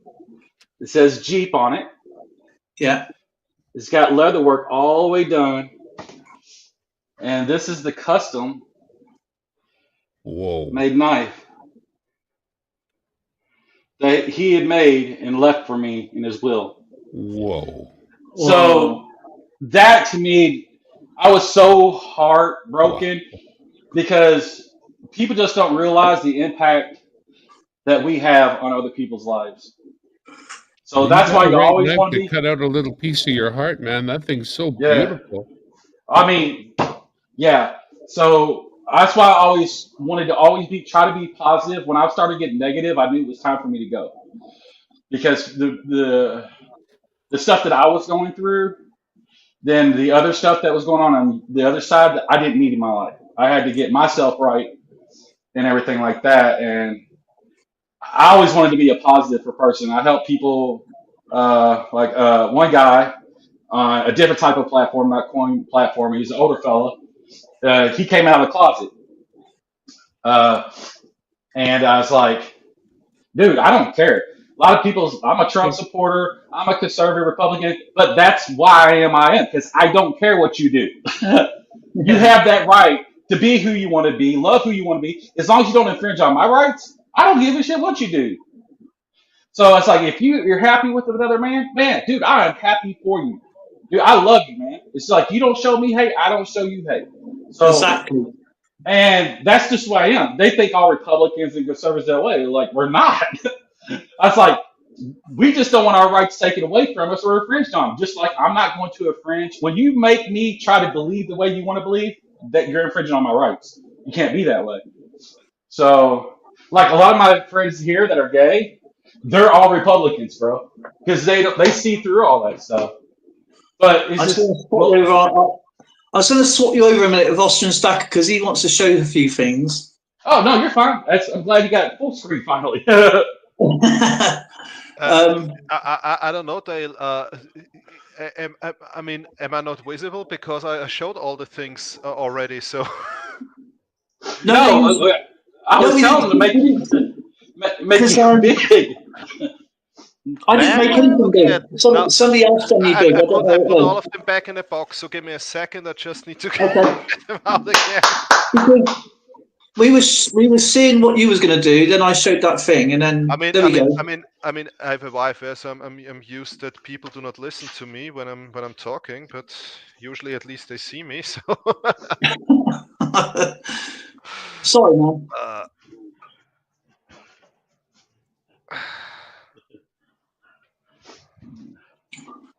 That's 20 kilos. That is. He's just got very, very big fingers. Magna Matter Australia. What is it? Sparny. Have you seen the silver Magna Mater Austriae. It means the Great Mother of Austria. Okay. And it's Saint Mary. Nice. So everybody saw the cross, confirmed that. Yes. Okay. Very proud. I got y'all on my big screen too. Are you the one watching my videos on a fridge? I've asked this after after 10 videos. One person is watching my videos on a fridge, and I want to know who is that person watching my videos on a Samsung fridge. So I'm 6'3". My reach is the same. So I mean, my screen is 6 foot. It's like 85 inches or something like that. Jeez. But I don't have anything. I mean, just like if you look at my living room, I have nothing. I know who it is. Austrian Stacker. I know who the answer is. Who's watching you on the fridge? Who? I know of one person. Now, of course, I don't know for sure, but I know of one person who's in the coin community who has such a fridge. So let's go with at least that much. Mike Panucci. I know that name. Mike. I think Mike Panucci's fridge is capable of watching you.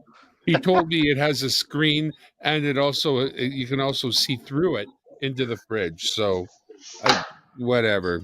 I could be Mike. I'm just saying. You want to try? I'm giving you all I got, brother. I'm implicating Mike. Mike, it has to be Mike. I have to ask him if it's really Mike, because I want to know who is crazy enough to watch my videos on a fridge. I didn't even know that this is possible. Yeah? Oh yeah, Samsung. Yeah. And what I like with Dale's stuff is you always get these cool COAs. Awesome. And all of them, I think this should be mentioned, all of them are hallmarked because here in Europe, it's illegal to sell silver or gold items that are not hallmarked, and Dale does it the right way. Yeah, so I could sell this anytime to anyone because it's hallmarked and it's done correct and legal, and That's why Ace Bullion, John Armstrong had to go through a lot to do his stuff, just so he could sell his floors and everything like that. Yeah. Which is awesome because you know it's legit. It's also tested as well, so it's purely tested.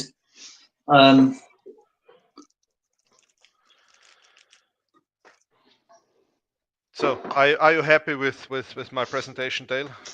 I'm extremely happy. I'm always happy with your presentations. Absolutely beautiful. It's wonderful. Love it, chat. Love it. Right, how do I go back to this normal stuff? There we go, I think. Okay. You do that. I'll find I'm trying to find that other knife. Oh, man. I still got coins laying around. I got so many West Point rated ones still.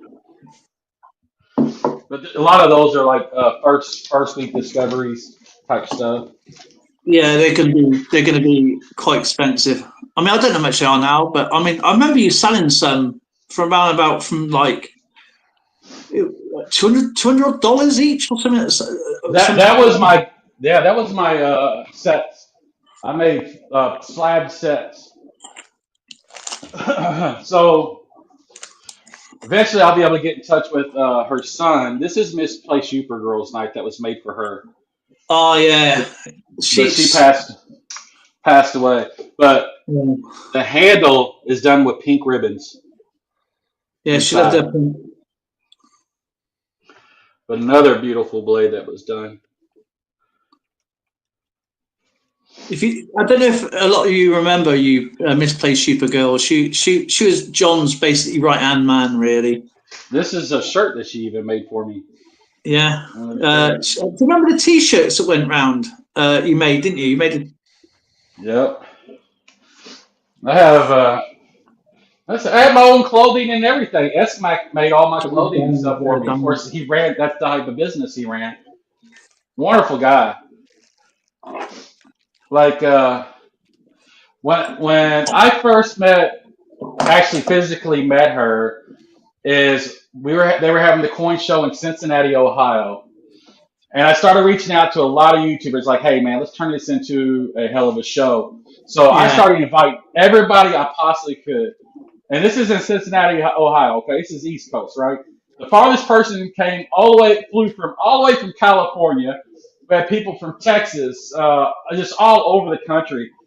It's like 75 YouTubers, I think, showed up for this. I threw one huge party at the hotel lobby, or there's a room that you can rent, which was huge. I had made grab bags for everybody who came. So you got coins, coin paraphernalia stuff, like coin holders and rolls and all this stuff, buttons, stickers. Did that. Had it catered from Chick-fil-A. Set a ton of food there. We had a big party, meet and greet. So we got pictures with everybody who came, and it was just such a blast. Then the next day, I bought pizzas for everybody the next day. But man, we partied so hard that night. Oh my God. But yeah, Uper came up. She was living in Texas at the time. She was diagnosed right after that, after meeting her for the first time. Then she had to have emergency surgery, had to Whipple, all that stuff. It was just crazy. Mm-hmm. So I was trying to help her out as much as possible. Then she got really bad sick, and she was up in Minnesota then living with her brother because her and her husband, it ended between them two, and it was a very bad situation. And so she had to move up there. She had no car, no nothing. So I helped her out, got her a car, all kinds of stuff like that, so she can get back and forth to chemo and radiation. Helped out with her Christmas for all her kids, and so she started making a bucket list type thing. And one of her big things is like Slipknot was coming to concert at Knotfest, and she's like in Iowa, in their hometown, in a park that named after them because they're huge. And so, because she wanted to go see Tech Nine because she's never got to see Tech Nine, I was like, well, I've seen Tech Nine 3 times. So I bought her 2 tickets because she was supposed to take a friend, and her friend backed out. So I was like, she told me, I was like, okay. I jumped on a plane, flew up to Minneapolis. She picked me up. We drove from Minneapolis back to her place. Then we left from there, drove all the way to a cornfield in middle Iowa, and went to Knotfest together. Partied our butts off, and came back. And that was the last time that I got to see her alive. And she didn't. Yeah, so it's like at least I got to spend. I got a lot of good pictures with me and her, and before it ended, it was like I said, it was devastating because I mean, a lot of people just because of the tattoos and the way she looked and everything, she was such a hard person, and she presented herself that way. But man, that woman would do anything for any. I mean, she was so upset that she was sick that she couldn't do nothing. She couldn't work because she couldn't buy presents for her kids. That's like I told you, don't worry about nothing. I got you. So I made sure that her oldest son came into town. I had tickets because he loves rally racing. There was a big rally show going on. I bought tickets for her and her other boys and her and everything else so they can go, spend time together. And that was the last time her son got to see her a lot. So her How oldest. old was she? Let's see here. She's probably either late 30s or early 40s, wasn't it? Wow. So she was born. No, she was born in 78. Oh, she's younger than me. So yeah, she was born in 78. She's younger than me. Late 40s then. Yeah, she'd been like So yeah, she was younger than me. So she about. So I was at work. It was my birthday. It was December 27th. I was at work. And she called me that morning. She's like, "I'm sorry, I can't hang out, be with you or anything like that on your birthday." I was like, "Don't worry about me." I was like, "I don't really celebrate my birthday anyway. It's no big deal." She was so upset about my birthday, and she had to have surgery that morning. So I was like, "Just focus on yourself. That's all that matters. Is you. That's the only thing that matters." So, man, I started getting nervous. The day kept going on and on. I was like, so I messaged her, "Hey, if you're in recovery, I'm thinking about you. I'm worried about you and everything like that. Just whenever you're able to, just message me back." And this was late in the evening or afternoon and everything. I'm still at work though. So finally, her sister-in-law messaged me. She's just like, "John, I'm sorry to let you know that she passed away during surgery." So I was like, I broke down at work. Oh my God, it was just so horrific. I was like, because I told her, she's like, "I can die, this. And I was like, "Look, I don't look at it that you're dying. I'm looking at you're living." I was like, "I don't even think about your death." I was like, "We don't want to focus on it. We want to focus on your treatments, whatever we can, best treatment, whatever we can do. That's what we're focusing on. So let's not think about the negative." I was like, "I know about being prepared for things like that, but that's what your family's there for. They're helping you with that." But I was like, "I'm here. I'm just support." I was like, "That's what I'm here for." And man, I tell you what, I bawled for, I can't tell you how long. I was so fucking heartbroken. So when I went to Europe, not Europe, but when I went to Japan and then I went to the Philippines, I actually had some of her ashes in a little heart, and I took her around the world with me. So I thought that was. She's a big miss, man. With we had Austin Stacker and me and a few other people had a massive look as well. Not so long ago, Austin Stacker, the old Dutchie. Yeah, Dutch Silver Pirate, yeah. Dude, when I got into this community, she was the only one that had my back. Because I remember going to the professor, what was his name? He passed away. He lived in Florida. He was a huge coin guy. One of the biggest in the community. And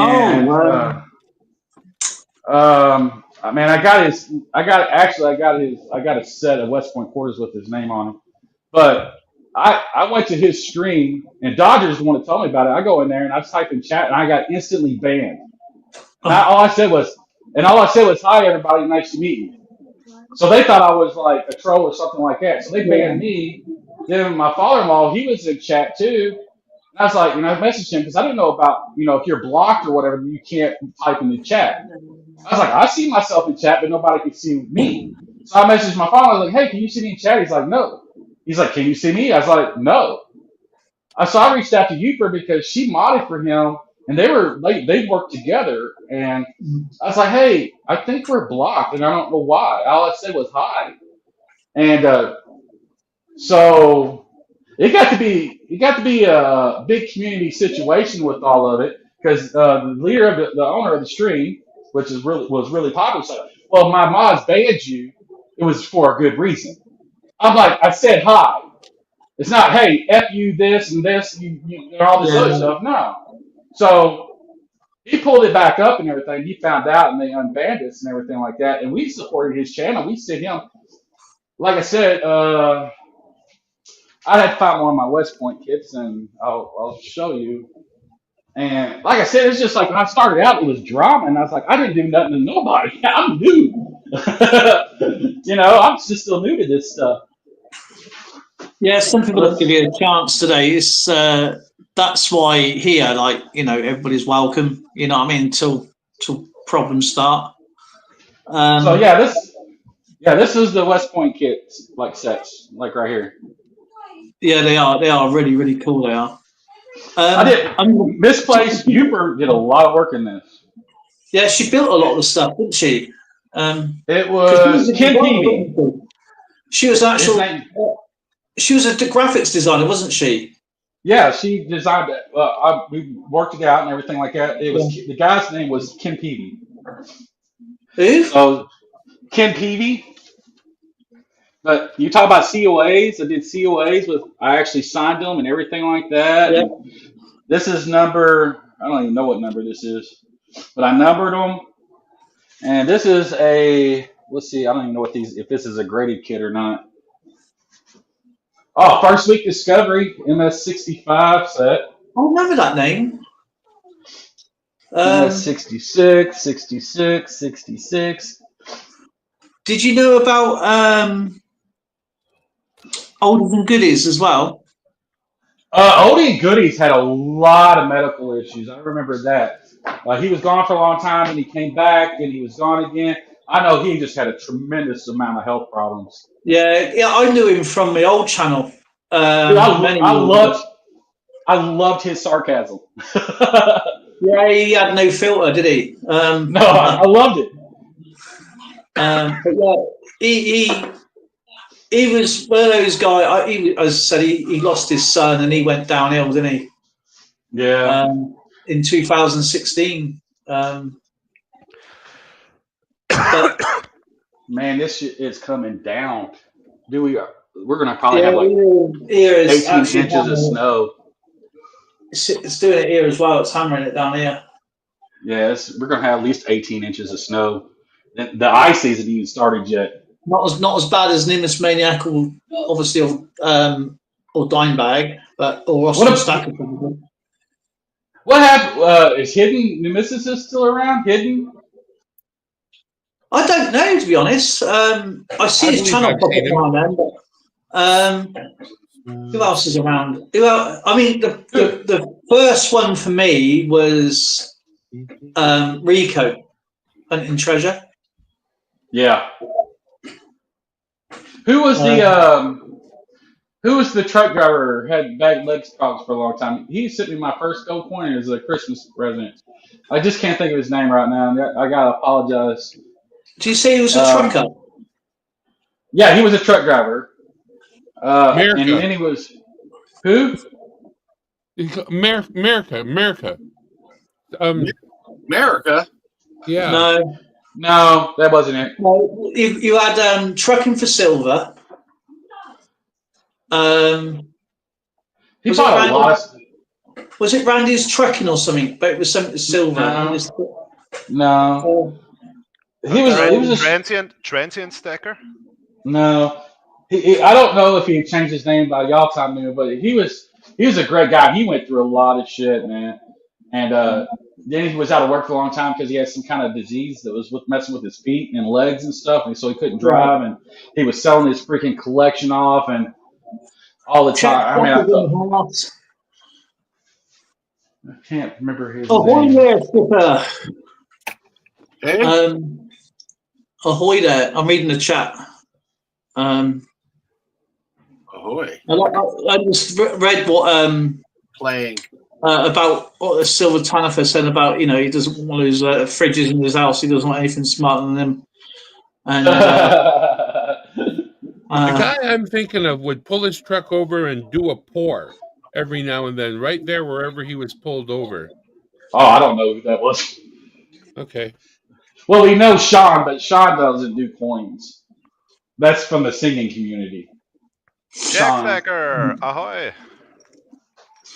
Yeah, America's Silver Patriot. He don't do anything anymore, does he? He lives out in the country somewhere That's what now. I was thinking of America's Silver Patriot. I remember him. He was a cool dude, but it's not the same one I'm thinking of. Fair enough. No, well, he they used started to be a all cool that. dude Well, to be until fair, he got in this flat earther community. Yeah. Oh, jeez, don't get me started on that shit. Oh. They'll jump off the edge. If you believe that, they'll jump off the edge. Yeah, exactly. Look at the 24 set there. Look, that is beautiful, man. You got to admire the Canadian sets. You got to admire them. They are really, really smart, man. I love them. I've met so many damn good people through this community, but I've met so many pieces of crap too. Mr. Nick Molnar is in the house. Nick! Oh, Nick. Ain't he a Canadian, eh? We got the Commonwealth coming in now. Oh, look at that. That's a weirdo. Yeah, we need to be careful. We got dude. Look, I don't care. I don't. Put yourself up big if you can, Skipper. What? Nice. Make yourself big. You know how. Yeah, by eating lots of cookies. I mean, well, that was the PG version of what I was thinking of. Can you do it that when I can't? I'll blink and do this. Man, he even came through he even came to the Cincinnati show. When we had all the YouTubers. He was the one hanging out with me. Oh, there you are.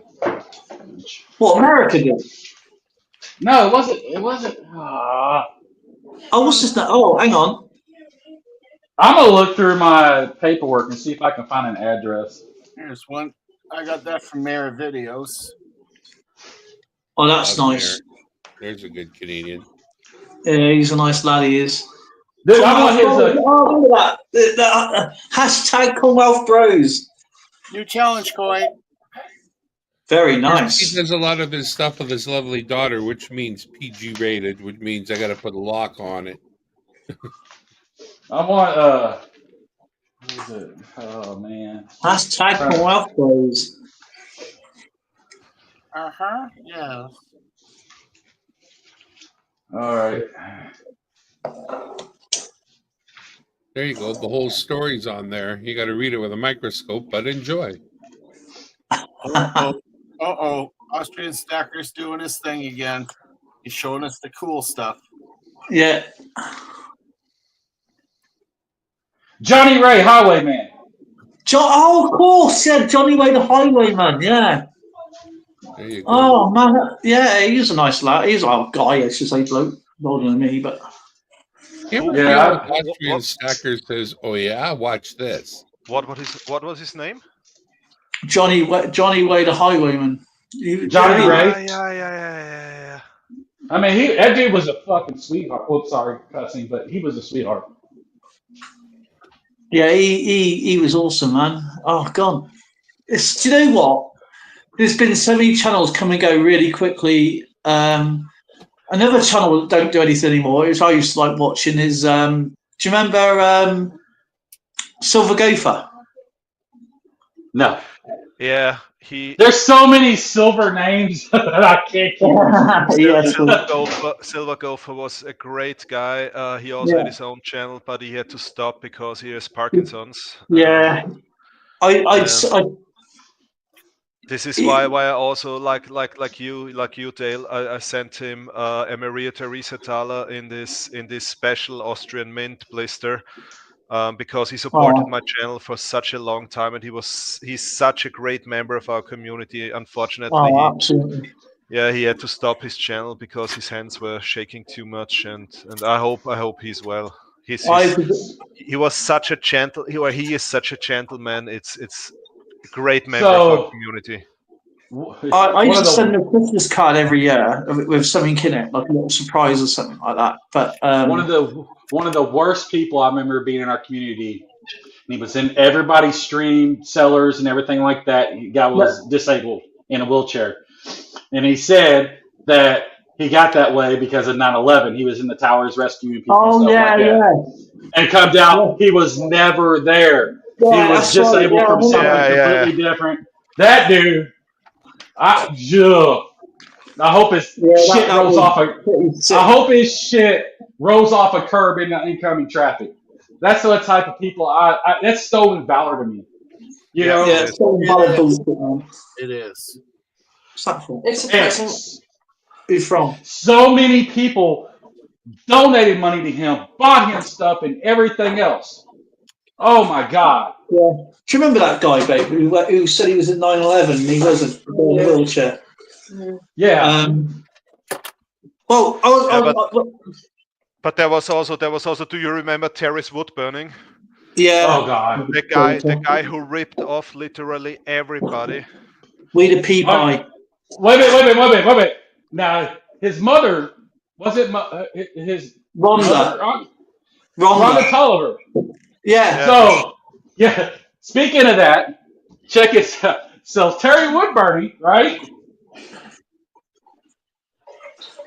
Look on my wall. At least you got it. Dutch Silver Pirate and I never got it. We just paid money and never got it. So Victoria made it, or Rhonda made him do that for my Christmas because you did Secret Santa and stuff. I forgot who got mine, but it was I think I gave a whole West Point set away to the my person. I missed a good Jeeps rant. Look at. Do you know what? Have you on your desk somewhere? Have you still got your Year of the Snake? I like that one. Year of the Snake. Oh. Yeah, you've done it too early. There it is. Oh yeah, I had that one. That's not supposed to be out yet. Yeah, because I had the old one. I had the old one. Year of the Snake starts on it end of January. January. Yeah, because it ain't Chinese year. My year just ended. I'm the dragon. I'm a rooster.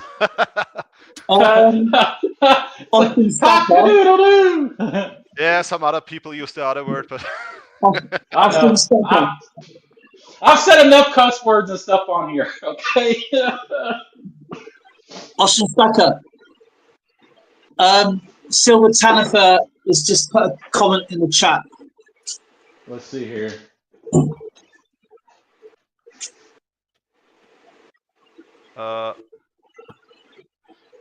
Like I said, I knew Terry. I knew he. Silver Tanifer. I'm sorry. Just going to the mic up a bit. I think you missed my live stream. Dachi passed away this summer. Unfortunately, he passed away. He died from a heart attack. Yeah. So I made a live stream this year where I shared some memories because it was so crazy. Actually, I had the chance before he passed away to meet him in his hometown in the Netherlands, and we spent the whole day together. And he showed me around, and we literally spent the whole day together and had lunch together in his hometown. And I'm so happy that I took the time to go there and that I had the chance to meet him. Yeah, and then one day I came home from work and I saw, like on a lot of other days, yeah, so almost every week we called each other or we texted, and I saw that he sent a WhatsApp message, and I thought, oh, Dachi wrote me, and I stepped out of my car and I read the message, and the message started with, hello, I know that you were one of my father's best friends, and I immediately knew what happened. I just thought, shit, no, please, no. And then I continued reading, and his son actually sent me the message telling me that Dachi passed away. Hey, Check Stacker, I completely agree with you there, man. Like I said earlier, it's like there's a ton of great heart just giving people in this community. That's what draws me to actually start streaming because I saw the people in the community taking good care of each other until I really got behind the scenes and started seeing a lot of stuff that was really going on. That started really changing my perspective on things. But a lot of people didn't see that. So well, I mean, we had blacklists of who not to sell to. When you start selling to people who rip you off and everything else, let people, other streamers know. But it's like I said, it got to be too much for me. I want to trust everybody, and I got scammed so much because of it. Just like what was that dude who was all on drugs and everything else? He sold some stuff, and I bought like quite a bit of money. I bought a bunch of stuff from his auction. And when I got the package in the mail, I looked at the package like, look, this ain't big enough for all my shit. Then I picked the box up and I'm like, this thing's got to be empty. So I did a video of me opening this box, and all was in it was bubble wrap. And he stole my money. So I ended up having to get online, get on all these different streams to find and track him down and call him out on his stuff. He ripped so many people off. Like you talk about pouring communities, like what was that one dude? I supported him too. I gave him I sent him a bunch of stuff, and then he had an auction and stole everything from everybody. So he got rid of his channel, and then he started doing RC cars and all that stuff. And he was dogging everybody. I was like, dude, I can't be around this guy. But yeah, he ended up stealing from everybody too. I can't remember who that was. I know there was a lot of them going around. I remember Alex. Alex, Alex bought a load of stuff off somebody, like he always does. Alex Smith. Yeah, Alexander Smith. Yeah. And he was sent a load of dirty old clothes. Was it what was his name? He had a lot of problems. He was friends with Uper, and Uper tried to really help him out because he got homeless. Oh, that comes up for me as Thug Stacking, but I don't know if that was the guy. No, he used to have auctions on his stream. Alexander was always on there getting stuff. What was his name? Lemonhead. That's it, Lemonhead. Lemonhead, dude, when him and his girl split, dude, he literally, because like I said, I'm behind the scenes, so I mean, I had his phone number, and Juper and him were really, really good friends, and me and her were talking like, this dude is losing. I was like, look, he can move in with me. He don't have to get, you know what I mean? He can move in me, stay away from this shit. He moved to Cali, got on all that shit. I don't know if he's still alive, to be honest with you. I hadn't heard. The only person I would know where he is Alex, but I haven't heard from Alex in God knows how long. No, he still streams. He still streams, but I write to him. But he's got my phone number. Yeah. And because obviously he lives in Scotland, so it's not like it's like we used to talk all the time, but then he just stopped. Well, first and foremost, how the hell can you understand him? I mean, dude, I had to pour alcohol in my ears. I had to pour alcohol in my ears so my hearing would be slurred, so I can understand him. Okay. See, in this box here, because I used to have a big book, and I dropped my book one day, and I ripped all the pages out of it, so I've had to change everything round. But every cool.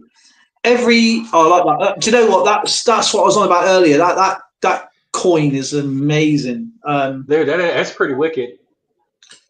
But it's actually, I mean, it's a copper coin, and it was very cheap. It's about €7, but it's sold out immediately. That's a commemorative coin series from Hungary, and it sold out immediately, and now, yeah, it's worth much more. So I don't know why people didn't buy it. Yeah? Well, first and foremost, if you don't use USD, I ain't got a damn clue what you're talking about. We dumb Americans still use miles, not kilometers. We still.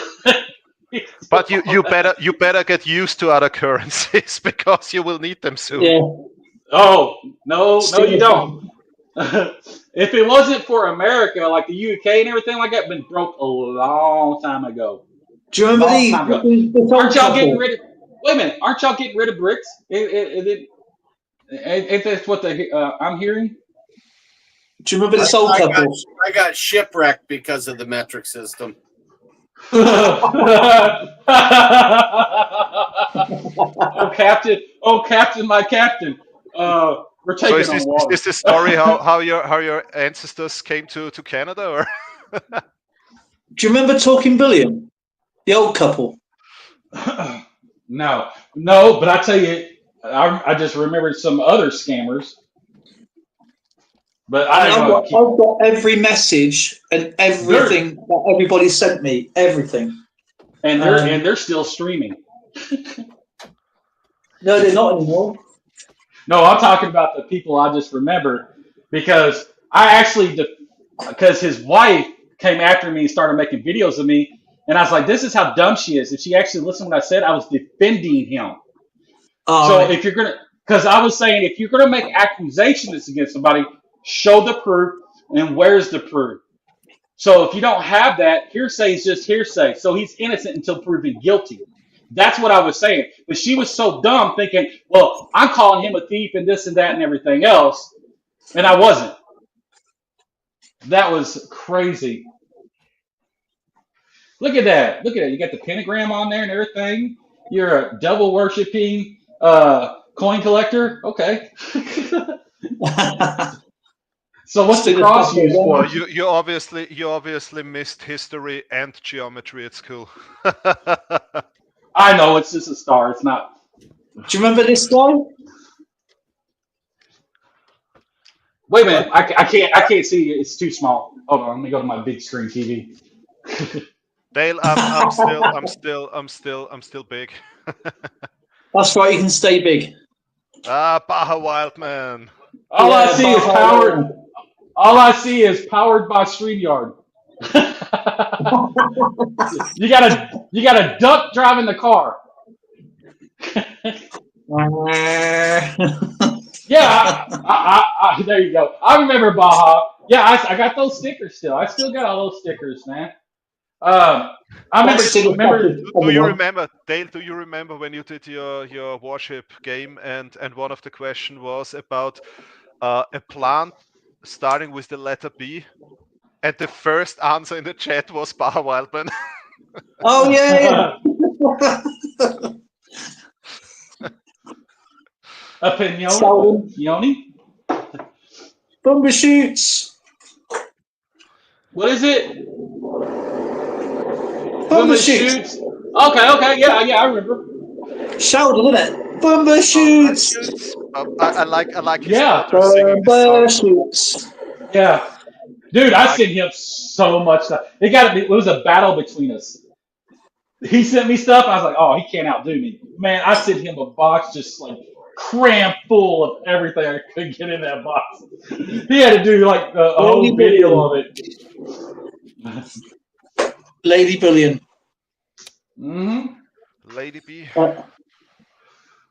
I got every piece of what everybody. I mean, this one's dodgy though. This you've got to watch out for this guy. This is somebody you really got to look out for.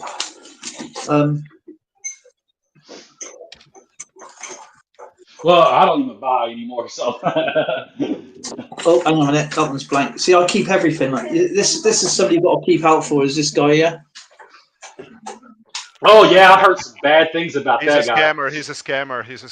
He signed all those Satan stars. He's a Russian spam bot. Yeah, he's a Russian spy. How's that ruble going for you?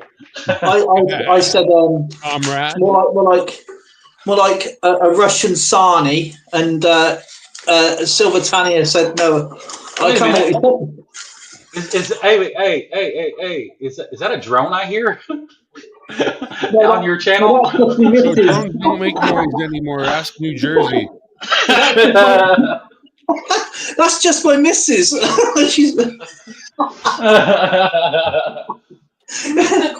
She's making a coffee. She goes, "Is that a drone I hear?" Because no, it's just me missus. See, the sad thing about it is they're only reporting the stuff on New Jersey. They're not talking about everything that's happening all over the place. But I got friends in New Jersey in that spot, and they tell me it's like a real thing. Yeah.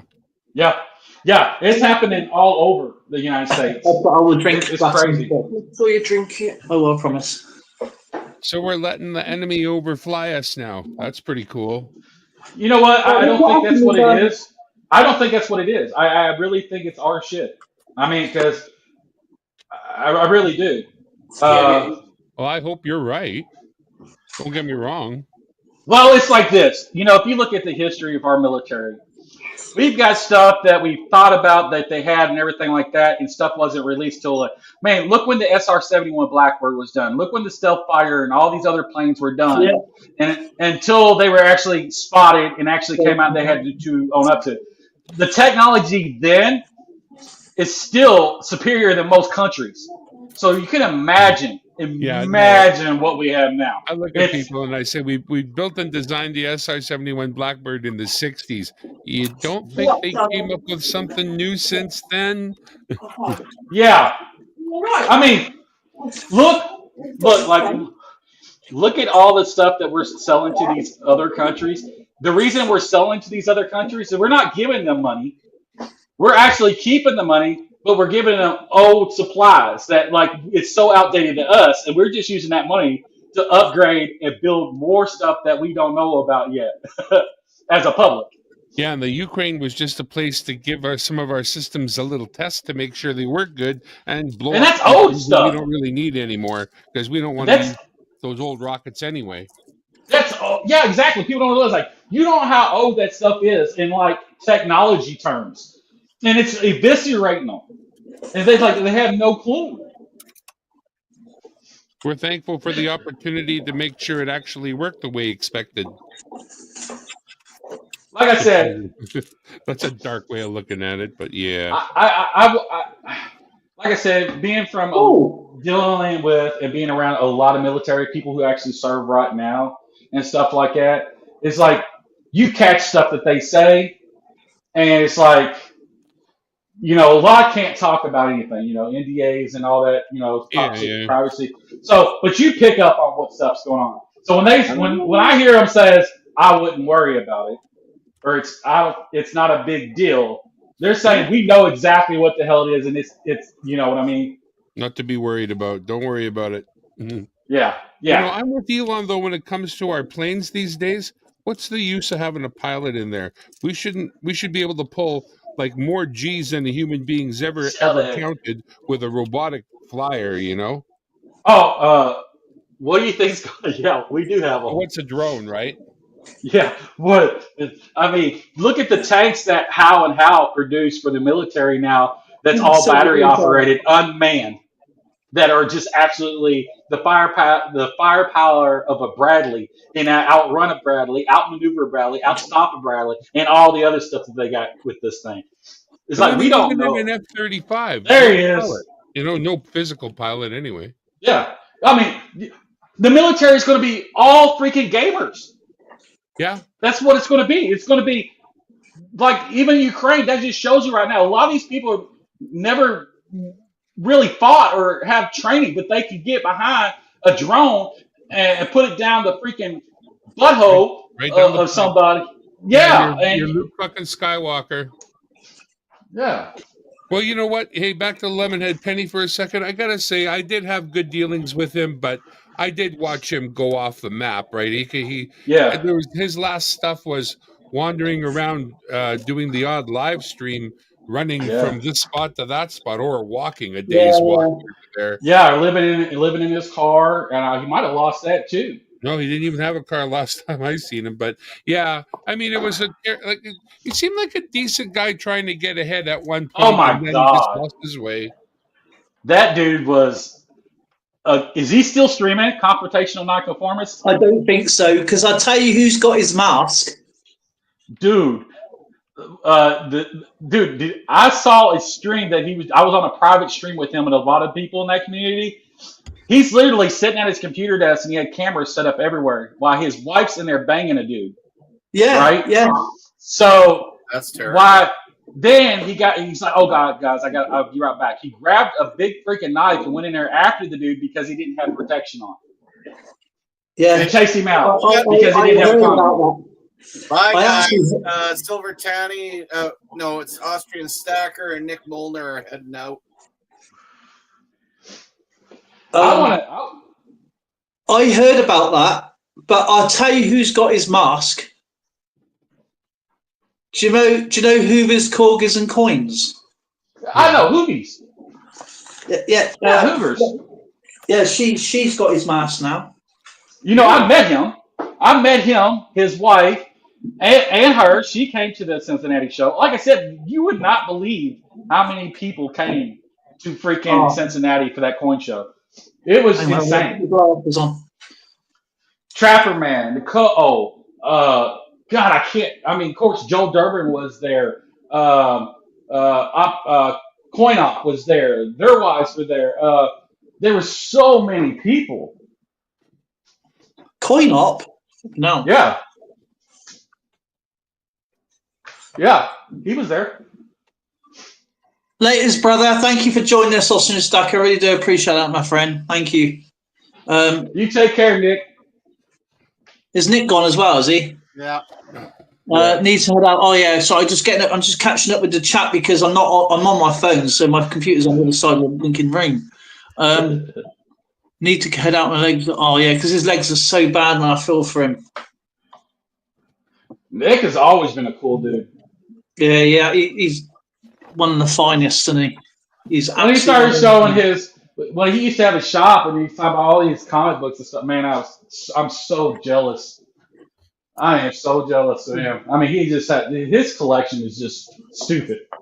Do you remember Martin Coin Accord? I think his name was. Dude, his first video was of me because I sent him bourbon. Maker's Mark that I hand dipped at the distillery myself. I sent him Maker Mark cigars. I sent him a bunch of Maker Mark and Derby stuff because he loved horses. So I sent him a lot of Derby stuff and a lot of collectible Derby pins. And that was like I sent him it was a huge box. Mountain of Coin Accord. It was like his very first video that he ever done because of me. When I came back on YouTube, I mean, I wasn't actually planning to come back to YouTube because it was, I mean, I enjoyed it, but I was just too ill. And my very, very first subscriber was actually Scrapping, Hoarding, Tinkering Fun. Oh my God! Yeah, he's right down the road from me. He was there. There's another one was at the coin show. Like I said, we had so many people there. It was insane. And I missed because I wanted to do another one like that before I left, but take care, stop there. Robert Lawson. Yeah, he's actually a nice guy. The only thing I don't like about his live streams is when he looks at a coin flip and he's going, "This is MS 62, 63, 64," and I'm thinking, "Why don't you go all on and say MS 70?" So the next time you see Hoovers and you're in her chat or something like that. Say something. I would put it in her chat. It's like, so what's the story about you blowing Vicks vapor rub in Jeep and John's eyes? She was on last night. I said hi. That would be horrible. Oh, tell me about it. Hey, Lucy, how's it going? Yeah, man. I'll tell you what, there's been some great guys and girls on here, man. Some really, really supporting. And then you get your idiots as well, but you got to take the breath with the smooth, I guess. Yeah. So we need the vapor. I've learned so much. When I come back the second time, this time, I mean, I was more the British one the last time. I didn't have very many like international friends and stuff. But here, I wouldn't change it for a second, man. It's been. I've had some bad times. Don't get me wrong, really bad times. But yeah, this has been the best time ever, and I wouldn't change it for anything. So, I enjoyed it, turning it around and making it kind of a variety. Like me, Yeah. one of the things I missed was my coffee coins and chit chat. Doing my 1 hour stream every day before work. That was like that got my day ready. Oh, I the just sit coffee there and drink morning chit coffee. chat. Yeah, coffee coins and chit chat. I used to do every day, about 5 days a week. I was making when I would do that just an hour stream every day, I would Monday say through about Friday. $200 easy. I was making a little over $1,200 a month. Wow. Yeah, that's about right, isn't it? About $300-400 a day. Oh, but yeah, no, it's less than that. So it must be more than that the stream. I knew. I always saw the mini train going past. That's all you see. But no, you wouldn't. I mean, a lot of people expect it. Do you know what I mean? They expect it. I think because you didn't want it, you got it.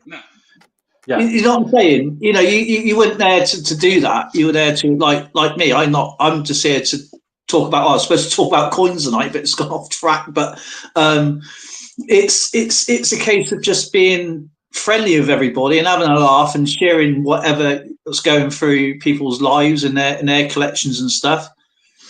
Well, what made me so happy is because they've only got like 100 subscribers, or they just get their goal, and they should get 10,000 super chats, and then you suddenly they leave. But I've never been that. I said anybody's welcome to whack me in the face if I change, and I wouldn't change for a minute, because why would I need to? Well, the reason I enjoyed it so much is because that money, like I said, all went back to YouTube, the people on YouTube. Same as my memberships. I get my memberships and I buy stuff, and I give it to one lucky member at the end of the month. Yeah. It's only 99p. Well, I don't even get the 99p, do I? So I think it's something like I think it's something like 60p every member you get. Then I got to pay tax on that, so it's even less. So just to let you know that my dad actually is going to be starting YouTube. I already got him 3 channels set up, and each channel is going to be different topics. You're going to have your hodgepodge one, which is kind of everything mixed. One's going to be about music, all about music, and the other one's going to be like kind of about like conspiracy theories and things of that sort. Well, I got 1.5. I got one and another one that's been done, but I'm starting to do little bits on there now. But because we just moved, I got a lot of plans coming out for this channel. A lot of plans, because where I lived, as I said about your reenactment, they do reenactments here of Edge Hill, which is the first battle of the Civil War in 1642. And when they do it next year, I was going to film it, and because we just missed it this year. I literally just missed it when we moved, like the week we moved in. They had all the costumes on and the muskets and the cannons going. But I've never been to a reenactment, so I think that'd be a pretty good thing to go and watch. So I've been thinking about if I started back up that I'm going to be changing everything around. So I was going to do a channel. I was going to change my name to Mr. BA Device. And if you put it together, it's Mr. Bad Advice, and that's all I would do. And I all I would do is just give like the most horrific advice for anybody. Like, I mean, just a completely opposite of what you need to do. That's what I'm going to tell you to do. Well, they say bad information makes money. So, and just make it kind of a comedy thing and everything like that. So I thought that would be really fun. I would get me a nice leather chair to sit in with the camera set up, me smoking my pipe and just read off, comments of like, hey, Kay, super chat me or something like that. Because my premise is the name of the show is going to be called Retire Me. and I'm going to have a goal of a certain amount of money. Once I reach that, I'm leaving. How long have I been streaming for? I can't bloody left me glasses. 19 minutes. Oh, thank you, Skipper. Do you know? I didn't realise how long I've been streaming. To be honest, so it's almost. Time flies. It does, right? Are you going to be back on any time soon, or? Who, me? Yeah. No. I just been going around visiting channels again, just showing my support and everything like that. In the predicament, like what I'm involved in, right? Well, what's going on in my life right now? I can't. It's just not. I just can't. So it's just. Yeah, it's the thing is now they made it a lot more easier for people to get monetized. To be fair, I don't want to be monetized. Yeah, you were monetized. You should be. I was monetized, but if I do it again, you've got to do it all again, haven't you? But you got If I do it again, I would strictly do Patreon. I would try to get YouTube completely AdSense out of it. They just, as a creator and a content creator, they just take so much from you. I mean, Blister was saying earlier about this target thing. This is only my third stream, so this is like it's been like Christmas streams, but this one is like supposed to be in a coin chat tonight. I'm sorry, my bad. I haven't spoke to you for 2 years, so this is like a nice catch up. Blister was saying, it's about getting so many targets for super chats or whatever. But again, all they do is just rip you off it's just YouTube making money off your own work. Yep. So that's just like these big companies, like if you haven't heard about Honey and things like that, like they're with the vouchers. That's a rip off, and it's PayPal. Oh my God, the stuff that's just out there is just like if you've never heard of Honey, I'll explain it. If you've never heard of Honey on PayPal, say for example, I'm live streaming or I'm doing a video of YouTube, yeah? Skipper sponsors me to sell a product for him. Okay? Yeah. So he provides me his voucher or his link to that process. If you've got Honey installed on your system, yep, they take away that voucher and put their own one in, and they get the commission. Yep, and the streamer gets nothing, and the voucher from that other person gets nothing. They steal it. Yeah. So yeah, how is that not legal? Illegal? I mean. Well, if you look at a YouTube channel, it's an American channel called. Hey, David Carlisle's in the house. Oh my word! There he is, DC. What's up, baby? David's not in the house. He's not here. He's not here. Yeah, he's never here. What's up, buddy? It's like going to a bar, giving a tip to the waitress who's ever serving you, but the manager takes it. Yep. And you're not getting any discount for it either. But if you actually go to an American channel, a legal channel called Legal Eagle, he's actually taking them to court. Dude, Legal. Yeah, I just saw that. I watched that too. He's got a class action lawsuit. Yeah, it's class action, isn't it? Yep.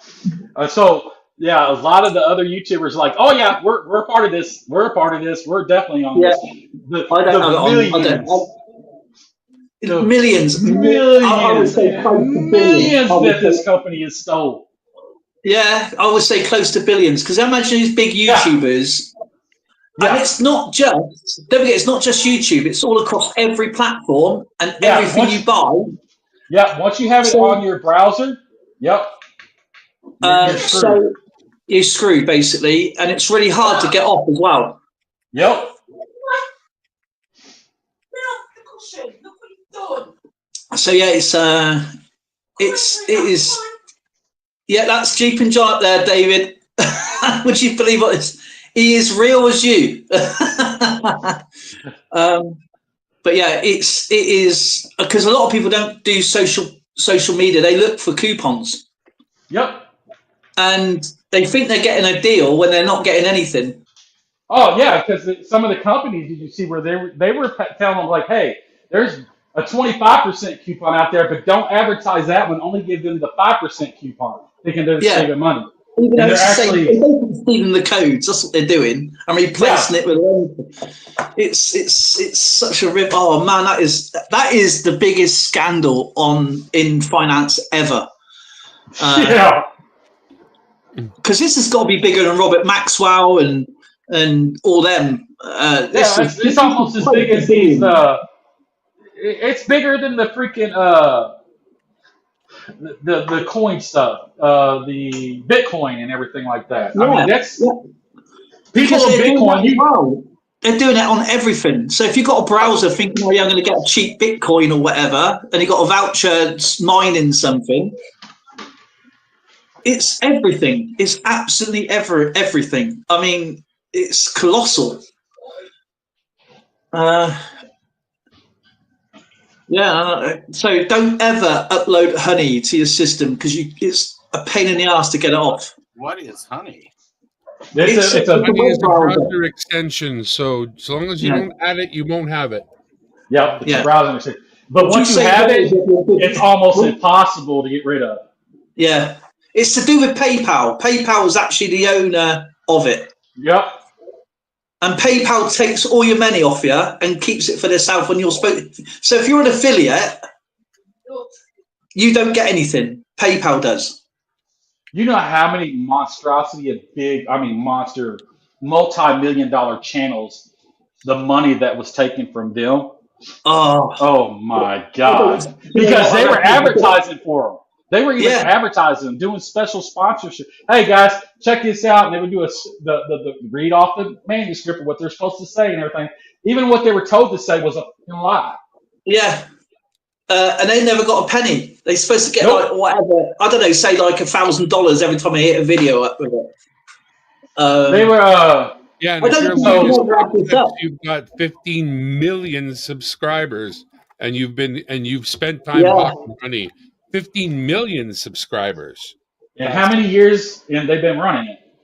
Oh, well, I mean, these guys left Honey a while back because of a different issue with Honey, thank God. But they mentioned that they knew about the affiliate link swapping, but what they didn't know was that if you employed the Honey and it looked for a code for you and didn't find one and came back and said, sorry, we've looked through the internet and we were not able to find you a code. Yeah, that's exactly what it is. And you would click on the button that said, yeah, that's cool. That's how they would take your sale right there. You could close that window, just close it. But as soon as you click on, hey, that's cool, then they take it. So there's a way out, but it's not obvious, right? So even when you hit OK, it still puts their link in it because it's called the last click. So long as you don't hit the X that's in the top right corner, which would close it, but the OK says OK to the deal, and their deal is they take the sale. Yeah, that's like wow. This free actions they're doing is getting rich by.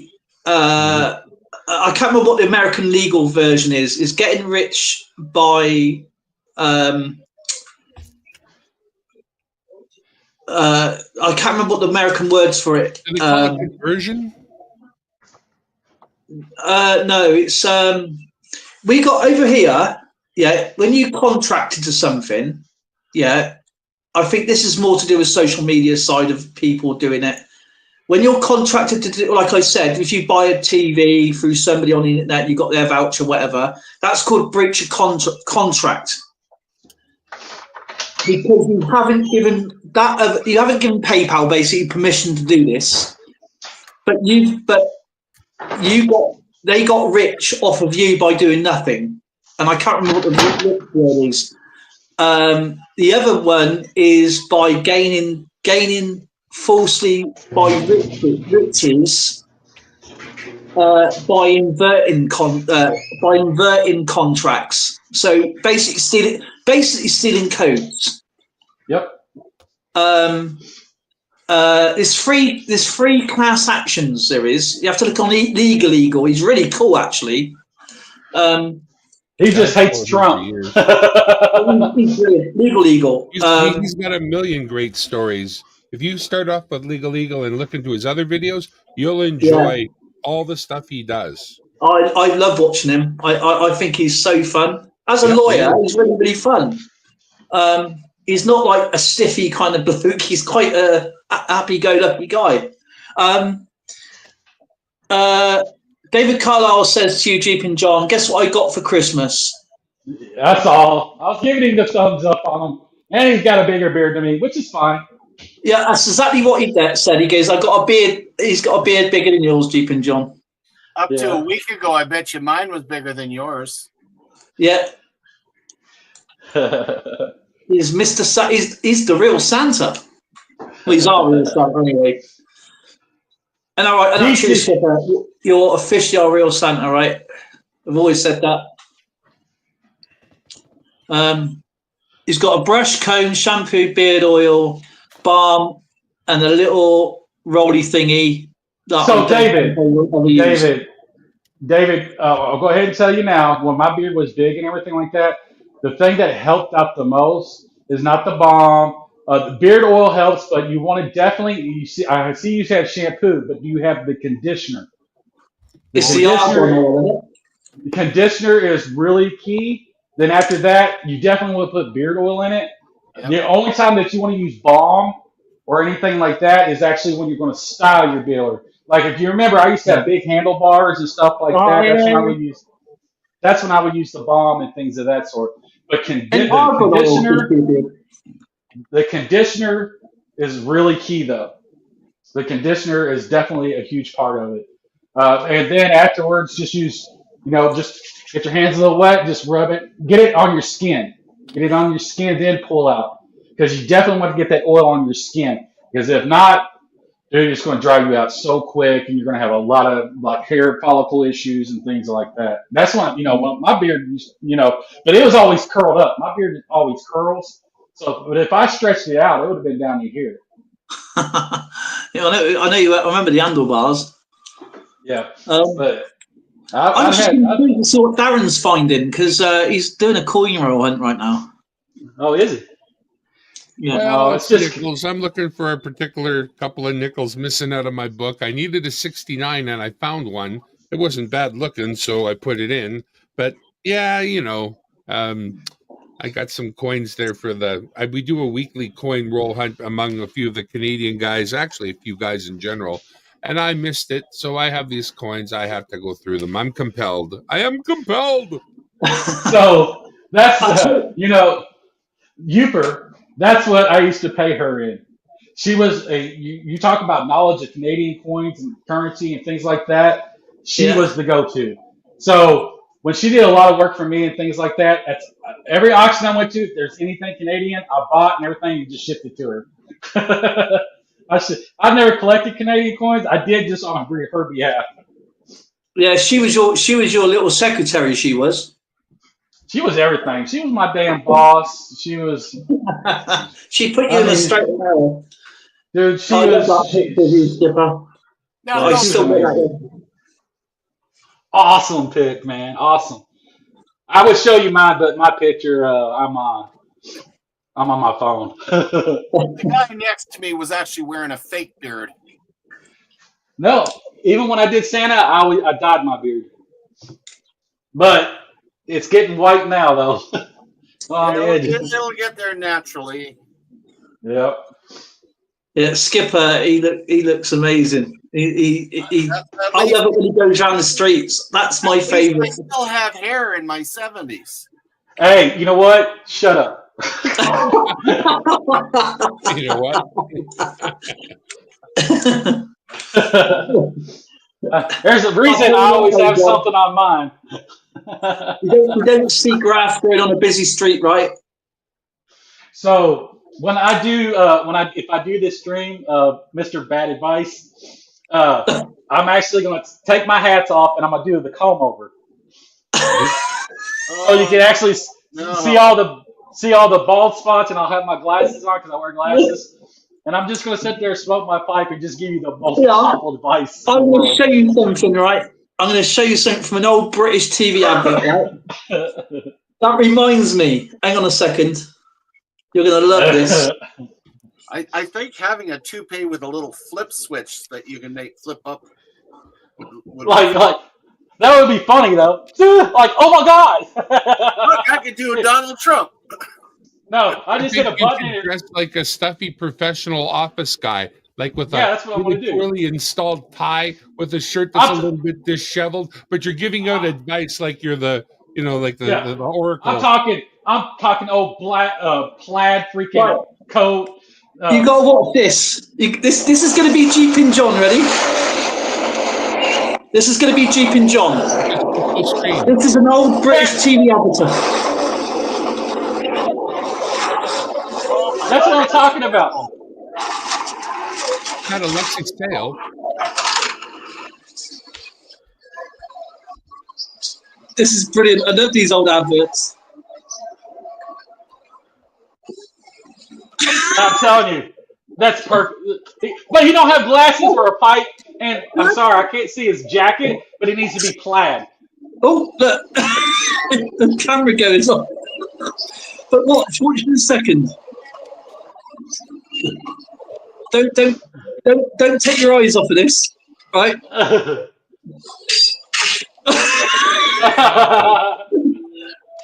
Watch. This is Jeepin' John. Ready? This bit here. Happiness is a cigar called Hamlet. Hey, that's what I smoke. I smoke cigars. Hamlet. But look, I do have my pipes. I got my wizard pipe. Oh yeah. Then I have. This is probably what I'll use. My Shire pipe, which is absolutely beautiful. I'll show you this. Hold on. It's old pipe. This thing is beautiful. You want to see his biggest one is its tailpipe. I can imagine you wearing a smoking jacket with slippers and with some toffees and. Well, I figured it out. If your brakes ever go wrong in your car, the gas pedal itself, once you hit a certain velocity, would actually slow itself down to the air drag. Turned into Einstein now. Just a preview. Just a preview. Who's that? What's his name? He does that. His name's Billy. Bill. He's a British comedian. He smokes a pipe. No. He does. Have I got news for you?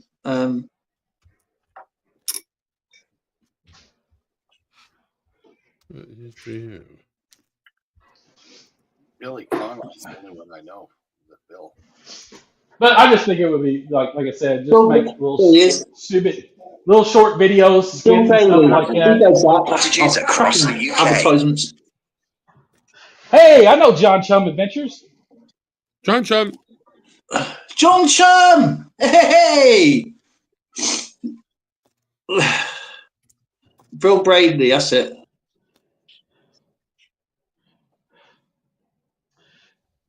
So yeah, Mr. B.A. Advice. I like that. Device. B.A. Device.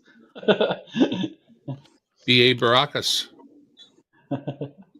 No, I could just be a government politician. We need a bunch more good ones in Canada. Lots of room. Hey, what are you talking about? That's going to be our 51st state. Yeah, hardly wait. Greenland's going to be 52.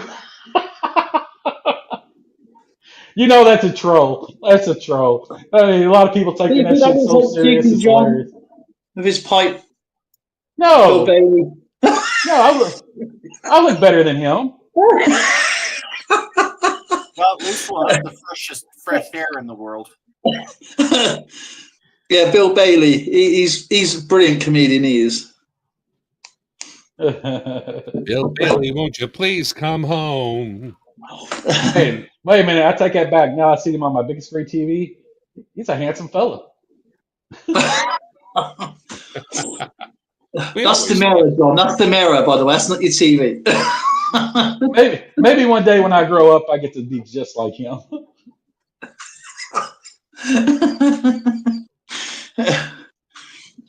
So how is John doing? I hope everyone's having a great 2025 though, or going to have a great 2025.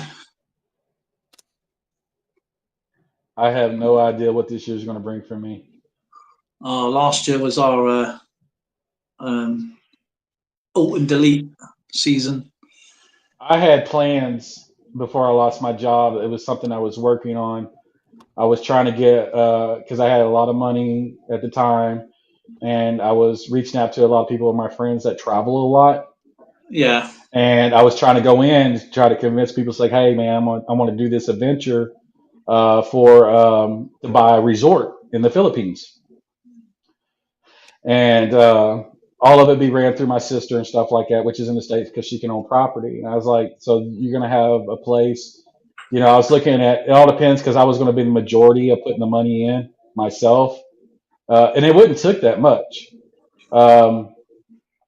The amounts would decide what percentage you would get.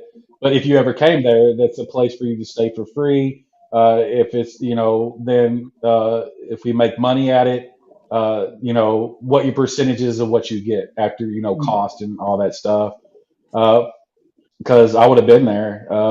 My goal originally is when I moved there and opened it or bought the resort is find a lot of impoverished people who don't have work or anything like that actually run the hotel and have like kind of a teaching class and stuff like that on money management and things of that sort. And, try to get them on the feet to where they can open their own business or own store, and things like that. Because my overall goal was actually to own enough property where I could build buhays, which is like little houses on. Right. Okay. And have people that are homeless move in and help them with the jobs and get them on their feet. And eventually, once they're to a certain point, they can move out and I get somebody else in. If they need help with education or anything like that. Actually, when I was homeless many years ago, I was about 94, 95. I was there homeless for 18 months. Yeah. And if I ever come into many, that's one thing I would do is have a facility for the homeless to do a similar thing. And you asked me, that's one of my dream things. If I was like younger, bit more wiser to the world, that's what I would have done. And then find facilities and help them, and because the friends I had when I was homeless were fantastic. There was like some were ex-armies because they didn't know when they come out of the army, they didn't know which way to turn. They had no idea where they were going to go next or what, because it was like a sort of thing. You're in the army, then you're out the army. As Skipper says, like you're a soldier without an army, which I think is a really good way of saying it. And I met this guy called Stuart, who he was sat on the bench, and I was walking around, and I said, "You're right." He goes, "Yeah, I just don't know what I goes on." He had just a little suitcase with him. He didn't know where his parents moved. He was in the army for about 8 years, and I goes, let's get you sorted out then. And then I took him down to go get his money sorted out. Took him to the Army Recruitment Centre, said they can help. They basically shuffled him out the door, to be honest. That was kind of like a bad thing to do. Yeah. He was a Lance Corporal.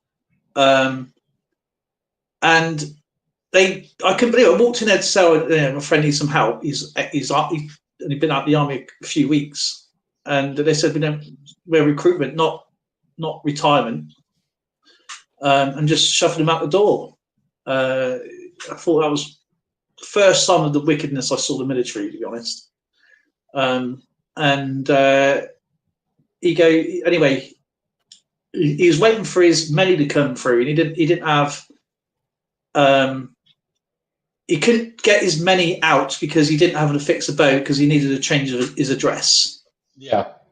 So they froze his account. So I supported him because I had money in the bank anyway. And And so at night, I mean, I think it was around about July, August. It was still summerish, you know, still cold, but it was getting into the winter months, you know. And met this other lad who's been on the streets since he was like 14. He's got to be 60 now. And what we used to do is go around to companies and ask, like, if anything help. You know, do you want help? Do you need help? And he goes, and the companies would give us clothing, you know, and stuff like that. So it was okay for clothing and stuff like that, because we'll say, it's better we ask you rather than someone coming in and stealing. We never stole anything. You know, I never stole anything in my life, but you know, you get your dorks when you went in there to go and get some food. This idiot, he's only a manager, 20-year-old manager. He goes, "Oh, it's a frozen pizza." Well, what are we going to do with frozen pizza? You know what I mean? Go around and laughing. He goes, "I'm trying to help you." Because, "How are we going to cook a frozen pizza?" And what we used to do is then go over to the fields, go under one of the bridges, we put a load of blankets around the base of the bridge and set up a little fire. Yeah. We used to catch fish out the river and just have a fish, which I would really recommend, because yakking your guts at the time. You know, probably eating more pollutants than fish. Yeah. But yeah, the homeless, I can spot a fake to a real person. Yeah. And when it was winter, I don't mind the cold. I don't like being cold. You know, you go because you can warm yourself up when you're cold, but when you're cold, it's, you know, you have to pee on your hands to keep your hands warm. Like, you know what I mean? It's like that. Oh yeah. And it's not good. And that's what we were going to be going for. And I'm thinking, oh my God, this is going to be a reenactment as last time, you know. But I was a lot younger then. So yeah, and I managed to get myself on my feet, got into a homeless shelter, and you're not allowed to take any booze in or anything like that, because it's like Salvation Army type, you know. Yeah. Well, in my room, I caught the major and this woman cleaner having, let's say, cordial effects in my room. So I had a lot of business going through, and I started up then. This is now starting to the internet age. So I was doing MP3 burns and stuff like that on their computers, and I was selling jewel cases and CDs, beer, from all these lads, and I was making money like there was no tomorrow, and that was my business. And anyway, in the end, I ended up I saw my my eldest brother's missus, and she's a lifesaver. She does a lot of lifesaving. She does like swimming lessons and stuff like that. Yeah. Well, and she had a newborn son. My brother's I never seen him. He was like one and a bit. I never seen him. I didn't know she was pregnant. So he must have been coming up to 2. And I said, "Hi, how you doing?" Right? And she goes, "Yeah, I'm looking for your brother." I said, "Why? What's the matter?" Because I haven't seen my brother for years. And I said, "Well, I'll take him. Where do you want me to take him?" She goes, "Oh, I've got to pick my other kids up from school." Because I'll do that then. Then I go, she goes, "What do you want?" I goes, "All I want is a hot meal." And she was okay then. So we used to go down for a hot meal, and I used to go and babysit the kids all day. And in the end, I ended up staying there for a little while, and then getting myself back on my feet, getting a job, going that way. So it was a bit of luck, you know what I mean? But I get where you're coming from there, and I applaud you for like doing that, because a lot of people don't want help. I've seen it with it, you know, you try and help somebody for so much, and you know, and it's just like a loose end, you know, and it's sad. But if someone is given a chance, you've got to give them a chance. Otherwise, you don't know. And I think, like that, one of those big things that was always said is like they don't want to hand out, they want to hand up. You know what I mean? Exactly. Yeah, that's what I was trying to get at. Yeah, because when I was, you talk about being young. When I was a little bit after I was 18 years old, I was homeless. Yeah, I was living on the street, and like the safest place for me, because I mean I was in the ghetto and stuff like that. There was a park right next to the police station, and I used to go sleep on the bench there by the police station. Really? Yeah. Yeah. I mean, another way we made Never. money. Did you ever do this? No. Talk about the police. Do you ever do this to make money over here? You get paid for doing lineups. Oh no, I never did that. No, No, but did that, no. So what I did do is I ended up with a push mower, right? Yeah. And I would go to people's house. I would so the junkyard. I would wait for new cars to come in. So I would go there at night with the new cars there, and I would siphon the gas tanks out and get a bunch of gas, right? I mean, lots of gas. So that's how I ran. That's how I ran my lawnmower, my push mower. So I would go and I would hide a bunch of the gas and stuff like that, and I wouldn't do it often because I got to drain that shit anyway. So what I would do is go around each house, just knock, hey, would you like your yard cut? You know, make deals with people. But there was this one guy, he always said no. I was like, okay. But his grass was always high. So I always cut his grass anyway. I cut his grass every time.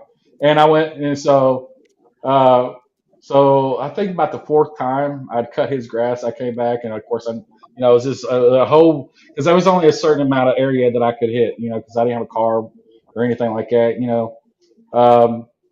and he would, finally, he started giving me like a shit ton of money. And I was like, because I was just doing it for free because I just felt bad for him because I just think he didn't have the money, and I just did it out. But dude was loaded. He was absolutely rich. He was an older fella, and I just thought he just had problems, and so I just cut his grass anyway. I was like, well, I'm here, so I cut his grass, go on to the next one because I always looked at it too. I go to the neighbor, say, hey, this is look at his yard, and if I'm doing a good job there, it's like I didn't charge much. So yeah, that's how I ate. I mean, that's how I until I was able. That. I mean, stealing is probably the worst thing anybody. I mean, you have to do it because you're doing something. Hey, I did food. I ain't gonna lie. Yeah. But we used to go and ask. We used to just go and ask. Another thing my mate did. He used to use his when he had money. He used to use his military discount. Yeah. So, which you could go. It doesn't really. What is it? It's not even much anymore. You're looking at cents rather than dollars. It used to be dollars. Well, I know here, like if you go to PX, the military store, and buy stuff, it's tax free. Right. Okay. There's no taxes I'm not sure on about anything. over there, but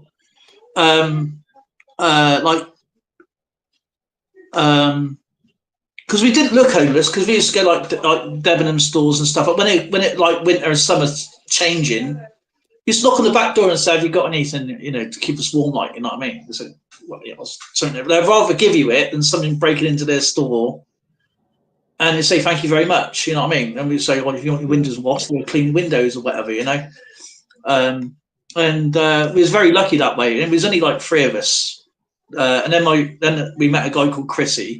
Then another guy called Tony, and Tony is the one Tony and Stuart is the two I would really like to get hold of. Chrissy sadly passed away a couple of years ago. Stuart, he went up, he found his family and moved. He moved to St Helens in Liverpool. So he went from that's like 3 hours from where I used to live, so he had nowhere knowing where I don't know how they lost contact. He never spoke about it, or he went in the army when he was little, or when he was younger and out of defiance. I don't know. And they just didn't write to each other or anything, and they just moved. But this lad, this lad who's on the 40, Tony, he was as I said, he was 14. And he went to school, and his mum was with his mum was with a douchebag, basically, And he went to come home from school, and the house was empty, and didn't know that they moved. Didn't know anyone. They moved into a different area, and he's been. He said, I wouldn't go back into property anyway. I wouldn't go into property. He goes, I'm rich enough. He goes, I'm old enough. I'm rich enough. I've been on the streets for years. He goes, put it this way: you got all these rich snobs out there. They got no friends. They got pretense friends. He goes, when they lose everything, they got a long way to fall. He goes, me? Or how far have I got to fall? 5 feet? I picked myself back up, still in the same position I am yesterday. I'm happy. As long as I've got food in my belly, a little bit of change to go and get something, and some clean pairs of socks, some gloves and a hat in the winter, I'm happy chappy.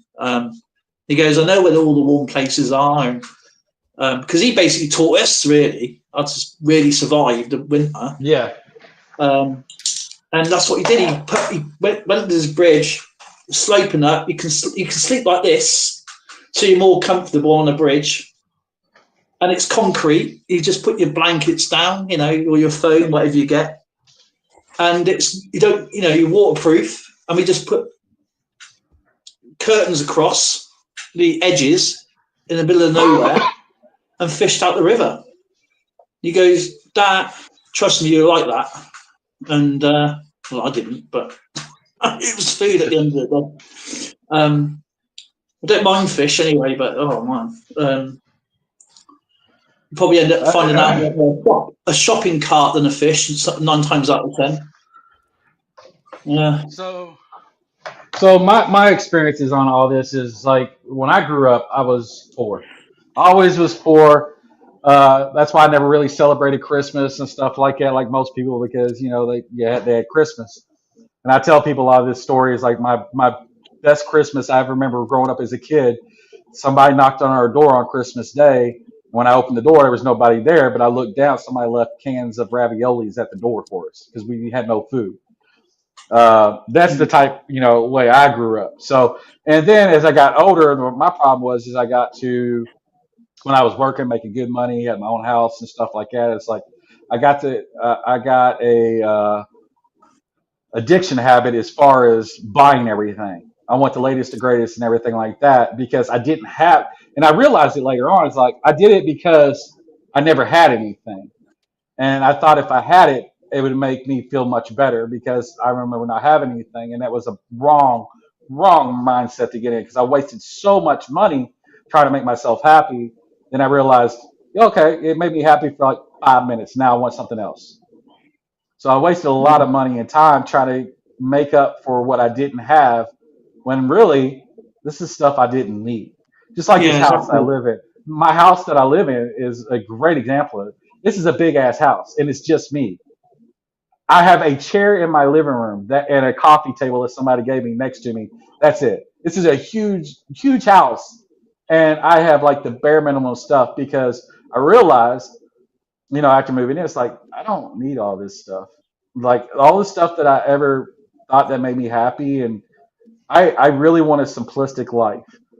I really just enough to get by, to actually live. That's all I need. I mean, that's why that's why I want to move to the Philippines because I want enough land because I want to grow my own food. I want to be self-sufficient. I'm going to be, of course, on the water, obviously. That way I can put crab pots out, lobster traps. I can fish, put fish nets up, and do it that way. And that's my goal, to be self-sufficient because I always have been, and I always wanted to be that way. But to me, that is a simple life that I the just Philippines want. are very, very, very, very self-sufficient. A friend of mine. A friend of mine in there, she got her own little boat and she does this, she grows this stuff and then she throws it in the river and she catches fish and then her mum cooks the fish with this sauce and they sell it in the street market. Yep. Her brother had a business, went down under, so he bought himself some pigs and he's got like all these pigs. He's dug a big pit and he's got all these pigs like this and they roll it and they sell that as well. And I think they do all right in their own way, if you know what I mean. They do all right, you know what I mean. As long as they got fuel for their motorbike and they go off and do what they need to do for the day, you know, they're not. I think they're sort of people that they don't need as much as they need. They don't want anything in a way. So there's a difference between us and a lot of other cultures. Is very much. We live to work and they work to live. Yeah, huge difference. It's a massive difference. When I traveled to a lot of countries and I started realizing that because when I go, I like culture. I love learning about people, their culture, the way they live. And a lot of times it started when I went to South America, for example, when I was in Belize. Yeah, I was in Belize and I was driving, going back roads and stuff. And I've seen these little huts with dirt floor. Kids are outside having a good time, kicking the ball. Everybody got a smile on their faces, just doing their daily things. And I'm like, man, look at the way they're living. But they're living. And I'm like, it took a while to realize, no, they're living. I was so jealous of them. Like, why would you be jealous of them, man? You got a car, you got this. I was like, but they're happy. I'm not. It's a huge difference. See, my brother lives in America, right? This is my second brother. He's 8 years older than me. Yeah. And I mean, he's a cool brother. Don't get me wrong, but he's got this potential again. He's a multimillionaire, and he's worked hard for it. Don't get me wrong. He was a furniture. He's a furniture remover when he was 16. He got knocked over by a car off his motorbike, and this guy didn't have any kids, and they took him on. They took him on because he lost his job, because that's what would happen. Yeah, and he took him on, gave him his business. This bloke sadly passed away, but on one of his wishes, he goes, Robert, please do a college course every year in my memory. He's done that every year, right? He's done that every year. He's done flower arranging. He's done chocolate making. He designs. He designs. Yeah. I can't remember what his job is because I haven't spoken to him for years. But he designs equipment, right? These mass flow controllers. Yeah. And when he was in college one day, I was in college with him. I was doing chemistry, right? And he was doing something else. He had to go to another course afterwards. So I was waiting for him. But anyway, I was doing my A-level chemistry in college. And he goes, he picked up this design, this piece, whatever it was, and I was just sat around waiting for him. It was only like a half-hour course. And this lecturer was talking about this specific piece of equipment. Don't get me wrong, I ain't got a clue what it is, right? Yeah. And well, my brother wasn't paying much attention to this lecturer, and this lecturer goes to my brother, if you don't take any attention to this, you won't know what I'm talking about through exam. And he goes, well, you ain't got a clue what it is either. He goes, yes, I do. He goes, no, you don't. He goes, what do you know about this? He goes, I designed it. So this piece of equipment, my brother actually designed for his company to sell to NASA. Yeah. All I know is it's a mass flow controller. I ain't got a frigging clue what that is. Yeah. Right. And they built it, but this like prototype went out to see this design, whatever. I'm talking about, this is like about 96, 97, 96. Yeah. And anyway, he went to NASA to go and install this piece of equipment because my brother used to work for a company called Thailand UK. Yeah. And my brother was a service engineer. And anyway, he went out there to fix this equipment there. He was supposed to be over there for a weekend. He was over there a month. And because his main job was actually going to Thailand, Japan, Vietnam, and the other one, I can't remember the other one. Cambodia, is it? Yeah, Cambodia. Right. Yeah. So his company was owned by a Thailand company. He had to go over to there, that sort of area. And as he went, no, sorry, Vietnam. Vietnam was the other one. Sorry. Yeah, they're all in a little loop there. Yeah, so he went almost like once every. I used to call him, when I was a kid. I used to call him, when he used to do it a lot, I used to call him James Bond because he always carried a briefcase around with him. He was always on flights, and of course I was driving. I'd pick him up from the airports most of the time. Anyway, he comes back home and he goes to my mum. He goes, "I've been offered a job." He goes, "Where?" He goes, "Well, I've been trained to go to, because my brother can speak fluent German and write German." Yeah. And he goes, "No, I've been asked to go to a job as an engineer in NASA." My mum goes, "Well, go then." That's crazy. You know, my great uncle was an engineer for NASA. Oh, really? That's cool. Well, see, my brother moved to McKinney in Texas. So I used to live it was in Florida when I lived in Cocoa Beach. I used to live in Florida.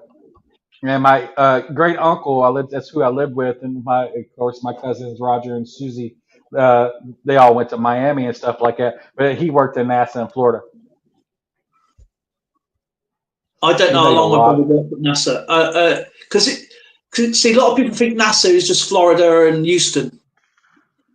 But they got all these other outreach companies. Oh, yeah. Right. I'm surprised he don't go work for SpaceX. Well, he's not that type of engineer. You know, he's not like a rocket scientist or anything like that. But it takes more than just a rocket to launch. The dude. Well, no. But my brother moved to my brother worked in Allen, Texas. Yeah. But he lived in McKinney. And I went over there actually I was supposed to go over there in 2001. But obviously what happened, my flight was delayed and I didn't go there until 2002 in February. And that's the first time I went over to see him. And I went over there 6 times. And you got your $50. Yeah, that's right. That's right. I got my very, very first genuine half done. So I've been hooked on $50 ever since. Well, that's why. Why do you think I sent you the books? I know, I love them. I absolutely love them. They're actually stored away because obviously we just moved. So, but they are away. I still got the 3 books, but I had to take the stickers out because, as I said, I had them, and I had one in storage. I had them all together in that little brown box. Yeah. And around my book, my other bits, the stuff I keep, my book dropped, I split, and some of the coins are actually in this book here because on one of them there's 1967, I think, written on it. They used to be. One of them was marked. Was it? Yeah, and it's in my book here. Why did I send you that then? I don't know. I don't know. I don't know. I don't know. Honestly, don't know. It's silver though. It's silver. Oh yeah, it's 40%, isn't it? Yeah, it's a 40%. Yeah. So what I've done with them, I put the others into another set, but I still got the books. But the coins fell out and ripped. As I said, that's why I got all this stuff in the box now because it's better.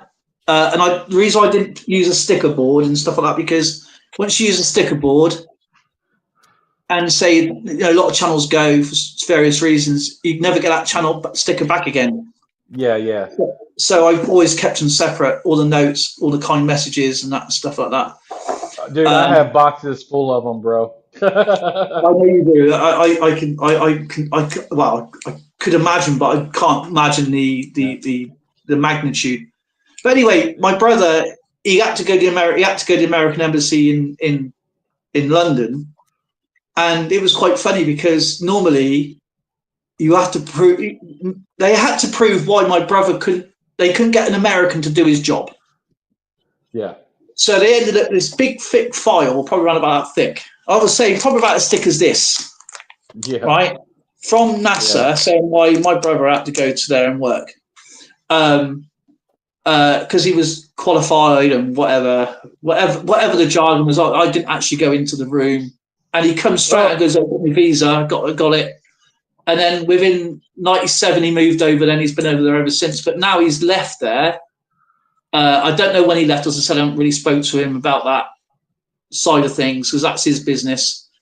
But now he owns something like 3 or 4 big houses in McKinney somewhere in Texas. And these are big houses. They used to call it Millionaires Row on Cheverny Drive. Yeah. And he now, some of his NASA friends, I guess, I don't know, owns a big company in Philadelphia somewhere. But yeah, he's. I mean, I know the only thing I remember is a story from them is that when his missus come over to England, her son was being picked for one of the National Football League teams. I'm not sure which one. That's amazing in itself, to be honest, especially coming from America. Sorry? Well, from playing for football over in Europe from here, that's pretty big. Yeah, he's well, my brother's a bit of a prawn sandwich brigade. He used to like the Philadelphia Eagles. Oh, you're talking about the like the international NFL, NFL. So he went from like I've always been I watched the Super Bowl on TV for the first time in England, and it was when Roy Aikman played. Dallas Cowboys. Right, Troy Aikman. Troy Aikman. Sorry, yeah, right? for the Dallas Cowboys. Yeah, and they won. I goes, that's my team. I've never veered off from that, even though they had a crappy season this year. I've never veered off a team. So I just go ahead. But yeah, but my brother's now he's now a Kansas Chiefs fan. I was always a Vikings fan. Oh, Vikings. Okay. I mean, field guy would be all right because the Saints are in the playoffs this year, so against the Buccaneers, aren't they? You know what's crazy about this? You're talking about the NFL is because I've been watching the games. I've been watching like Sweden against Norway and all right, these actually. Yeah, so I actually just was watching those I think last week.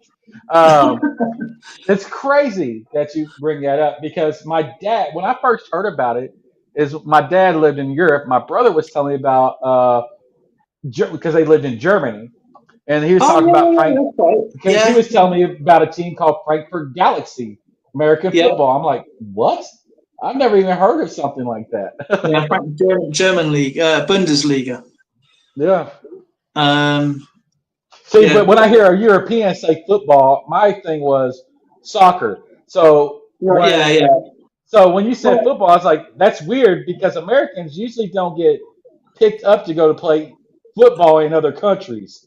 You know what I mean? American players playing soccer and other. I mean, it happens, but you don't. No, that's what I was thinking. My favorite sport is the NFL. My favorite sport is but it's on about 3:00 in the morning. Yeah. For Monday Night Football, it's on 3:00 in the morning. Well, you get the highlights later on, but the highlights is not the same because you get a lot of it's more commentary and crap chat. Ifs and buts is what I call it. I just like to watch the game and whatever happens, happens. The Super Bowl, I've never missed the Super Bowl. I think that's one of the most spectacular events ever. And baseball, I went to see a baseball game in Texas, at Arlington. I don't like their new stadium. I like the older stadium. So there's an NFL history-making game tonight. You know that, right? Yeah. Is that? Oh God. Yeah, because it's the playoffs, isn't it? No, not yet. No, this is the last it's game of the season. 18, isn't it? It's game 18 tonight, isn't it? Yes. It's a history-making game tonight because this has never happened. Oh, go on and tell me. I'm Canadian. I don't know. Hey, we're looking at. They're talking about expanding the NFL, and Toronto is one of the places they're talking about putting a team there in Yay. Mexico City. Toronto, Well, you the other see, side of my very wide country. Woohoo! well, Yay. you got the Oops. I mean, one of your big teams up there is the, like Oops or something they go by. Ian. Don't know that team. It's a big Canadian American football team up there. It's a Canadian team, but they're like one of the best. So the game on the night, it's the primetime game tonight. It's like 8:30 or something. It starts. Is Minnesota Vikings versus Yeah. Detroit Lions. So this is the first time 14-2 teams meet, and it's a division game. So this is for all the marbles. This is who's going to get overall first seed. If Minnesota wins, they got home field advantage. They get a bye week. And if they lose, they go fifth seed, and they got to go on the road and play every game on the road. So this has never happened before. This has never happened before. So as you're a Vikings fan, obviously you want to get the bye, don't you? You want to get the home advantage. Well, yeah. But Detroit's got a lot of injuries on defensive side, but I think with the home field advantage and even the players that they had replaced, I think the play calling, it's going to come down to the coaches, and I'm going to have to give the edge to Detroit to actually beat us. Do you know what? That's home field advantage. Sign of a true fan. That is. Do you know that is a sign of a true fan because you're not biased. No. But this is that's what I like. That's what I like about American football. It's not about the plays. It's not about what's what. The managers have all the coaches have such a significant way that they're on the field. It's like a game of chess. So, like Minnesota's coach, right? Yeah. He's already getting coach of the year. Do you know why?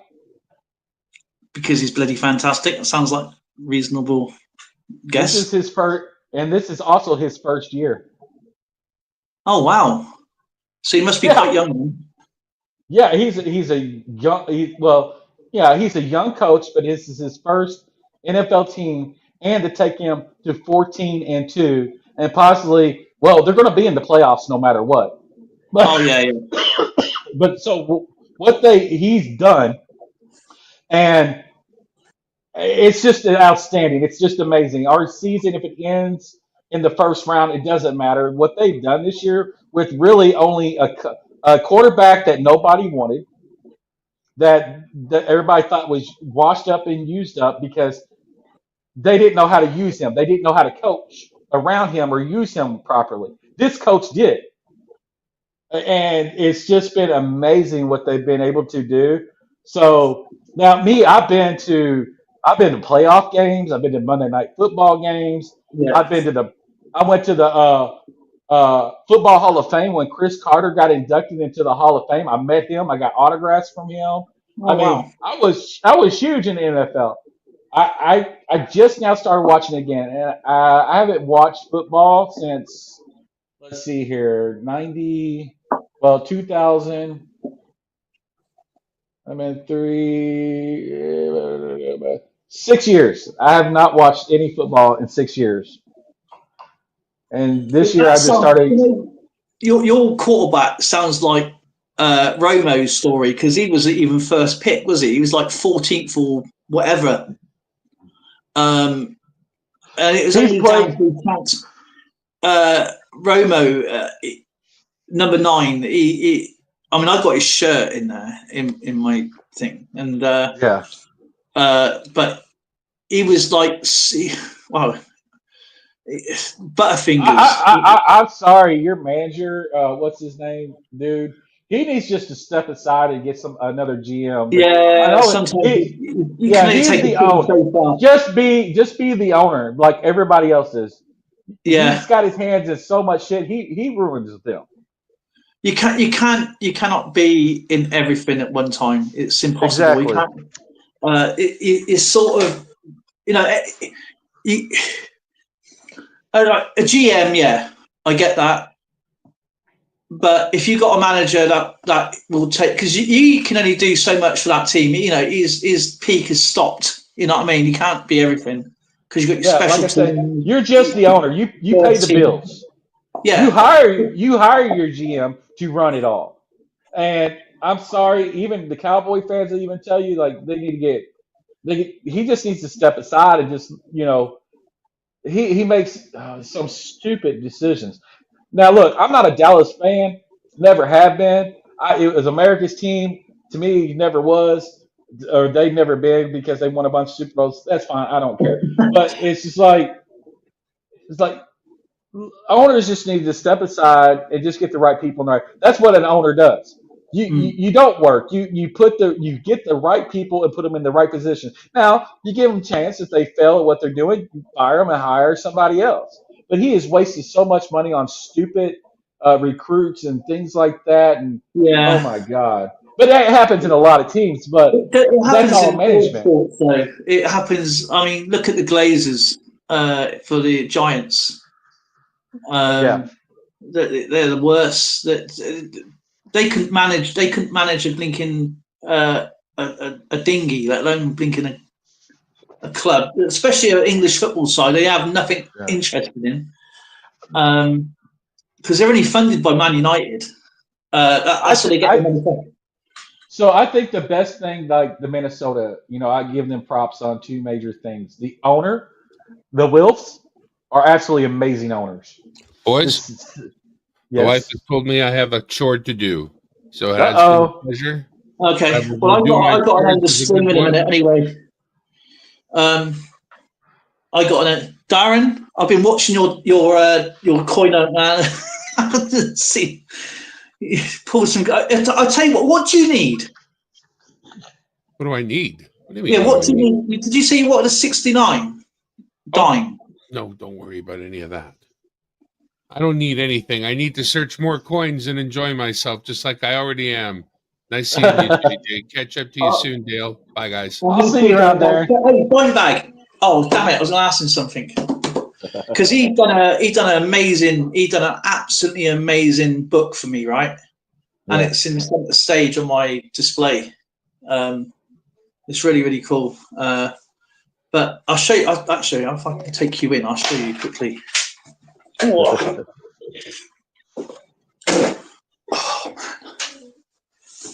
Whoa. Say hello to Jeep and John. Hello. Hello. That's what Dimebag done. Nice. And that's all Canadian there. Look at that. And your bits. Hang on, it's in here. Cool. Look at that. That's where I put yours in here. That's amazing, man. I'm so happy that you enjoy them. Because here's the books. They're in here somewhere. The books are here.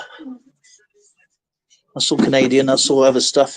The books are in here somewhere. There they are. There they are. Look at that. So I told you I still got everything. Hey, just tell the wife when she goes to Dustin, don't make sure those coins don't end up in her pocket. Oh, this ain't supposed to be here. Do you know what?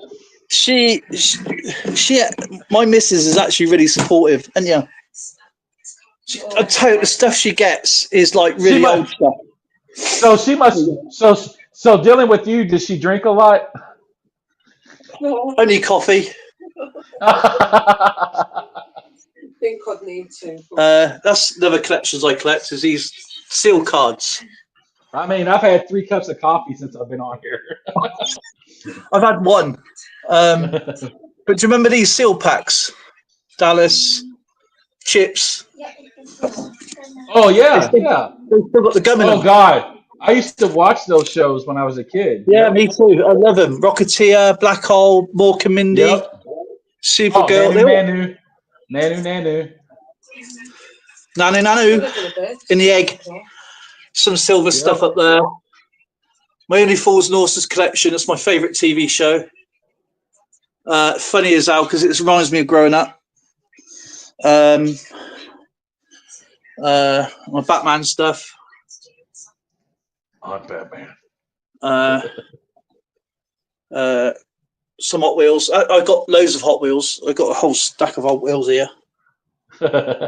Cards. Somebody has an addiction. Yeah, I don't know. Have I got an addiction? Do I need help? Do I need counselling? No. Oh, yeah, I need more coins. Hey, there's nothing wrong with having more money. That's true. My comic books, Wonder Woman, many others. Got all them in there. Ugh. So if I wanted to get the whole collection of, because I remember Sergeant Rock. Sergeant Rock. Yeah, that's because an old one, isn't it? yes, very old. Because when I was growing up, when my uncle went in the military at 18, when I used to stay with my grandparents, I used to have to sleep in his room, right, up in the attic with all the bats and shit. But he used to have little model like ships and stuff like that he put together, and his comic book, all his comic books were all Sergeant Rock. And like I said, I really looked up to him, and it was kind of nostalgic to me. But I always wanted to just get a whole collection of all the Sergeant Rock comics. Oh, hang on a minute. Going back, I just showed. I'll go back in again. I don't know if he's still on. I'll tell you the best person to ask about comics. Silver Knight Kyle. Oh, Nick Molnar. Nick Molnar. Oh yeah, Nick Molnar. Yeah. He used to have a comic book store, doesn't he? But yeah, I think he's not saying. so. But I'm jealous of him. That's what I said. Yeah, Nick Molnar or Silver Knight Kyle. Yeah, here you go, Darren. There's yours. This is an amazing set. I'll show you. I've taken the bits out there in my Canadian book. It's all the quarters. Oh, cool. And it's got some little bits in there as well. But I keep everything together. Everything is I don't move anything. But you can tell. You can tell that I'm not one of those people who get stuff and then get it for a profit. I look after everything. Skipper sent me that. I made one of these for Skipper out of pure silver. That's his cat badge. Yep. He sent me that, so that's there. Austrian Stacker sent me that. He sent me other bits as well. That's all the war stuff, rat cards, Falklands, Lusitania. That's a death coin. The Lusitania. Yeah, that's got some history. There's a reason we went to war. It was. Do you know what? It's quite weird because all your wars, apart from say the one we had to walk away from because we were too busy. Which one? There's a couple of them. Well, the American Revolution, we just call that, you call it a defeat, we call it, well, we just walked away. We don't want that anyway.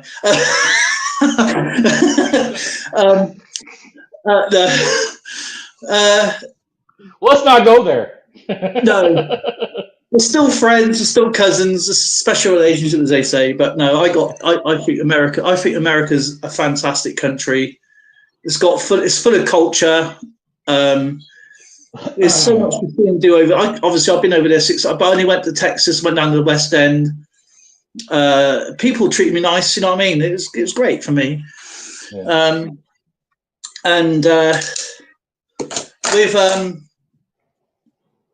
So I'm back at this computer now. He hasn't said anything, but no, it's.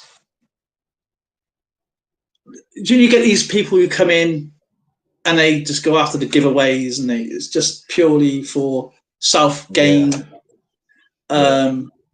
I've everything to me is a memory.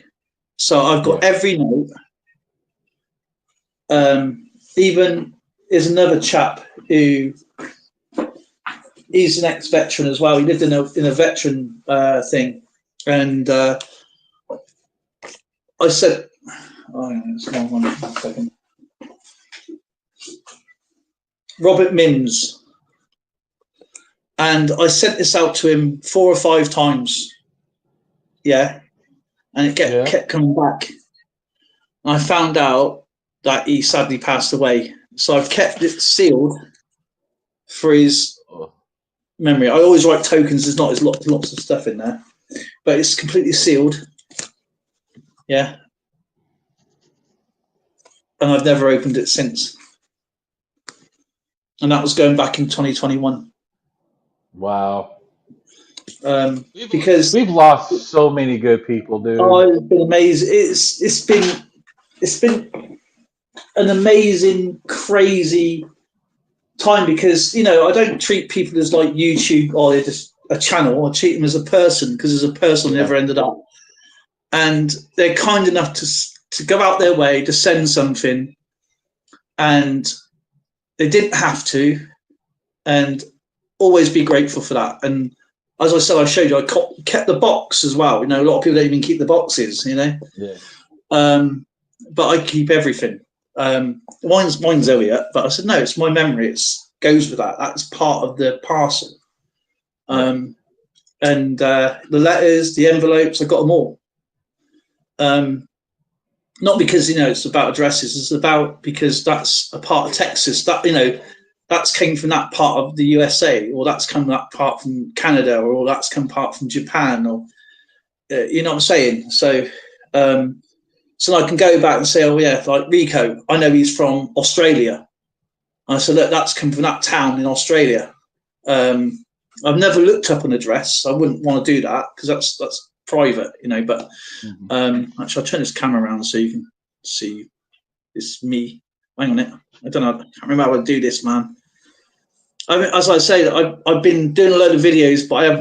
This is my first stream this year. I only done 2 at the end of the year because I do a Christmas streams. Yeah. How do I do this? More. You got to go to more. Go to camera, and then it asks you front facing, back facing. There you are. What's up, you handsome devil? Hey, getting old now though. 50 odd years old now. Dude, I just turned 48, so. No, I can't even bloody. Do you know what? Coin collecting is mad, isn't it? Do you know what? People don't realize how dangerous it is. Collecting coins. I mean, they fall on the floor. You got to bend over. When you're like older, your sciatica kicks in. Then your eyes start going, and then you end up with green fingers because of all the copper and everything, and your memory loses because you can't remember where you put something, even if it's right in front of you. So, well, I put that coin flip, had it a minute ago, and it's still in your hand. You're like, oh yeah, there it is. But yeah, it's I love keeping all the memories because it's a case of that person was kind enough to come out and send me that item, and that's got a story to it, and I can pinpoint where that coin last come from that state. You know what I mean?